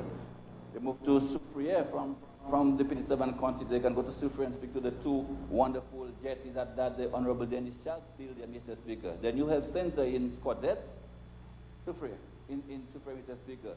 The new home that we did in Pori, Mr. Speaker, in Point Michel. And the two new housing development that she has there, Mr. Speaker, ongoing. They can visit Jungle Bay while there, Mr. Speaker, and to look at what some of our CBI funding have done in Jungle Bay, Mr. Speaker. We move to Rosa South. Yes, Shakira. The new health center, Mr. Speaker, in Rosa South, and the new housing that she has ongoing in the Egliston constituency, Mr. Speaker. And I'm just touching a few of the projects, Mr. Speaker. To move to Roseau, go to the Riverside, what do you call it? River Breeze. City Breeze apartment, Mr. Speaker, in the city of Roseau. And talk to the very passionate Mr. Speaker, member of Parliament for Roseau, and listen to the plan, Mr. Speaker, and project that he has done and planned for the Roseau constituency, Mr. Speaker. Yeah. Drive up the hard courts, the courts, Mr. Speaker, the four courts at the Windsor Park, Mr. Speaker. The millions of dollars spent on repairing the Windsor Park Sports Stadium. And we heard the commentators, Mr. Speaker, speak to that, Mr. Speaker, that the condition of this stadium post Maria, they were marveling, Mr. Speaker, at our recovery. Millions of dollars spent on repairing this stadium. Drive up the back road to the Dominica China Friendship Hospital. I'm not sure if Danny has visited there, sorry. The member of Parliament for the Roseau North. And take an extensive tour, Mr. Speaker. Look at the quality of work, Mr. Speaker, and all of the multi-million-dollar pieces of modern equipment that we have in here. The Brenda Strafford Cycling that we spoke about recently. They can go down to Massac, Mr. Speaker, Fouquet Field Massac, and to look at the at the only covered, Mr. Speaker, basketball court, Mr. Speaker, on island. To Maho, to the new health center, and right next to the health center, Mr. Speaker, the multi-million-dollar new Maho Primary School, Mr. Speaker. I'm good right next to Jimmy to speak to the disaster center, Mr. Speaker. What do they call it? The emergency, regional emergency shelter, Mr. Speaker. I think that's the official name in Jimmy. Millions of dollars spent there, Mr. Speaker. Move to Ho and the rest of the constituency, Mr. Speaker. And talk of the new health centers, the housing in Platma Pier. And what's more, Mr. Speaker, Georgetown, the health centers, and Kempinski Hotel, Mr. Speaker, the work under the Carbridge, the new health center being built in the Honorable Osh's constituency, and all of the housing being done, Mr. Speaker, in the Vickers constituency, and resource centers, Mr. Speaker, and hard cuts. Mr. Speaker, only then, well, yes, and Canada, Mr. Speaker, the new that the Minister of Tourism spoke about in Canada, right? Yeah, Canada, Mr. Speaker, the extreme north of the island. We move across to Marigot, Mr. Speaker. To pay bush, we also have, before the new health center being done in Anzi Bay, Mr. Speaker. And we moved to Marigot, we are not one, but two health facilities were done right in the middle of the constituency of the leader of the parliamentary opposition, Mr. Speaker. And I recall, Mr. Speaker, as you rightly said, I remember that back in the days before the health center was built, of course, we know the issues that resulted in all of this. The building was built maybe in the 1910s or whenever, very old building, and all of the problems that ensued, Mr. Speaker. And I recall back in the days when he was a bit more friendlier, and he used to talk to some of us, he would come to me, we had discussions. I remember the Ministry of Health. As I said, back then he was a lot more friendly. He was a little friendlier back then, and we had discussions, and all of the candle vigils, Mr. Speaker, what they call it, the pattern and pewinage? Whatever they call it, Mr. Speaker, all of these protest action, Mr. Speaker, that they tried to instigate when this wasn't done. Have you ever heard the member from Marigot speak about coming to applaud the government for the efforts in not one but two health facilities within the country? Never, Mr. Speaker. I don't know if you've heard it, but I haven't heard it, Mr. Speaker. We moved to Wesley, where all the wonderful work is going on at Wesley. La Plaine, Grand Forks, Mr. Speaker, new health center, housing in Grand Forks. Give me, Mr. Speaker, not one but two housing facilities in the La Plaine constituency, a new PAHO, state-of-the-art smart health center in La Plaine, Mr. Speaker. So, Mr. Speaker, if after this tour, and I said these are some of the things that I recall off my head, I didn't really take the time to make an extensive list. If after, Mr. Speaker... One minute? Yes, that's it, Mr. Speaker, I'm fine. If after this, Mr. Speaker, only then I think they might maybe relent on their cliched diatribe and that they dispute every day. Mr. Speaker, if after this tour of the island that I recommend for them, and after sitting with the respective power reps, Mr. Speaker, where they can be enlightened with the programs and initiatives that we put in place for our constituents, they still will not relent, Mr. Speaker. Trust me, Mr. Speaker, there's no hope for them. If any wisdom by you, Mr. Speaker, interpret it, there's no hope for them. Mr. Speaker, I'd like everyone to stay safe during this long holiday weekend. It's a long holiday festive weekend, long one, lots of activities and events. Fets and Ant now, Kadas Lipso, and of course, admonishing our folks, if you drink, please don't drive, and if you drive in, please don't drink, and let's all find peaceful ways, Mr. Speaker, to settle our differences so we can have an incident-free weekend. Thank you very much for listening to me. Thank you very much.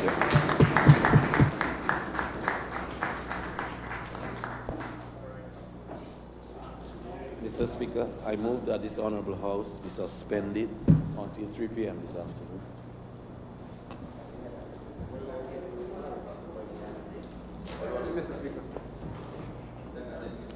It has been moved and seconded that the House be suspended until 3 p.m. this afternoon.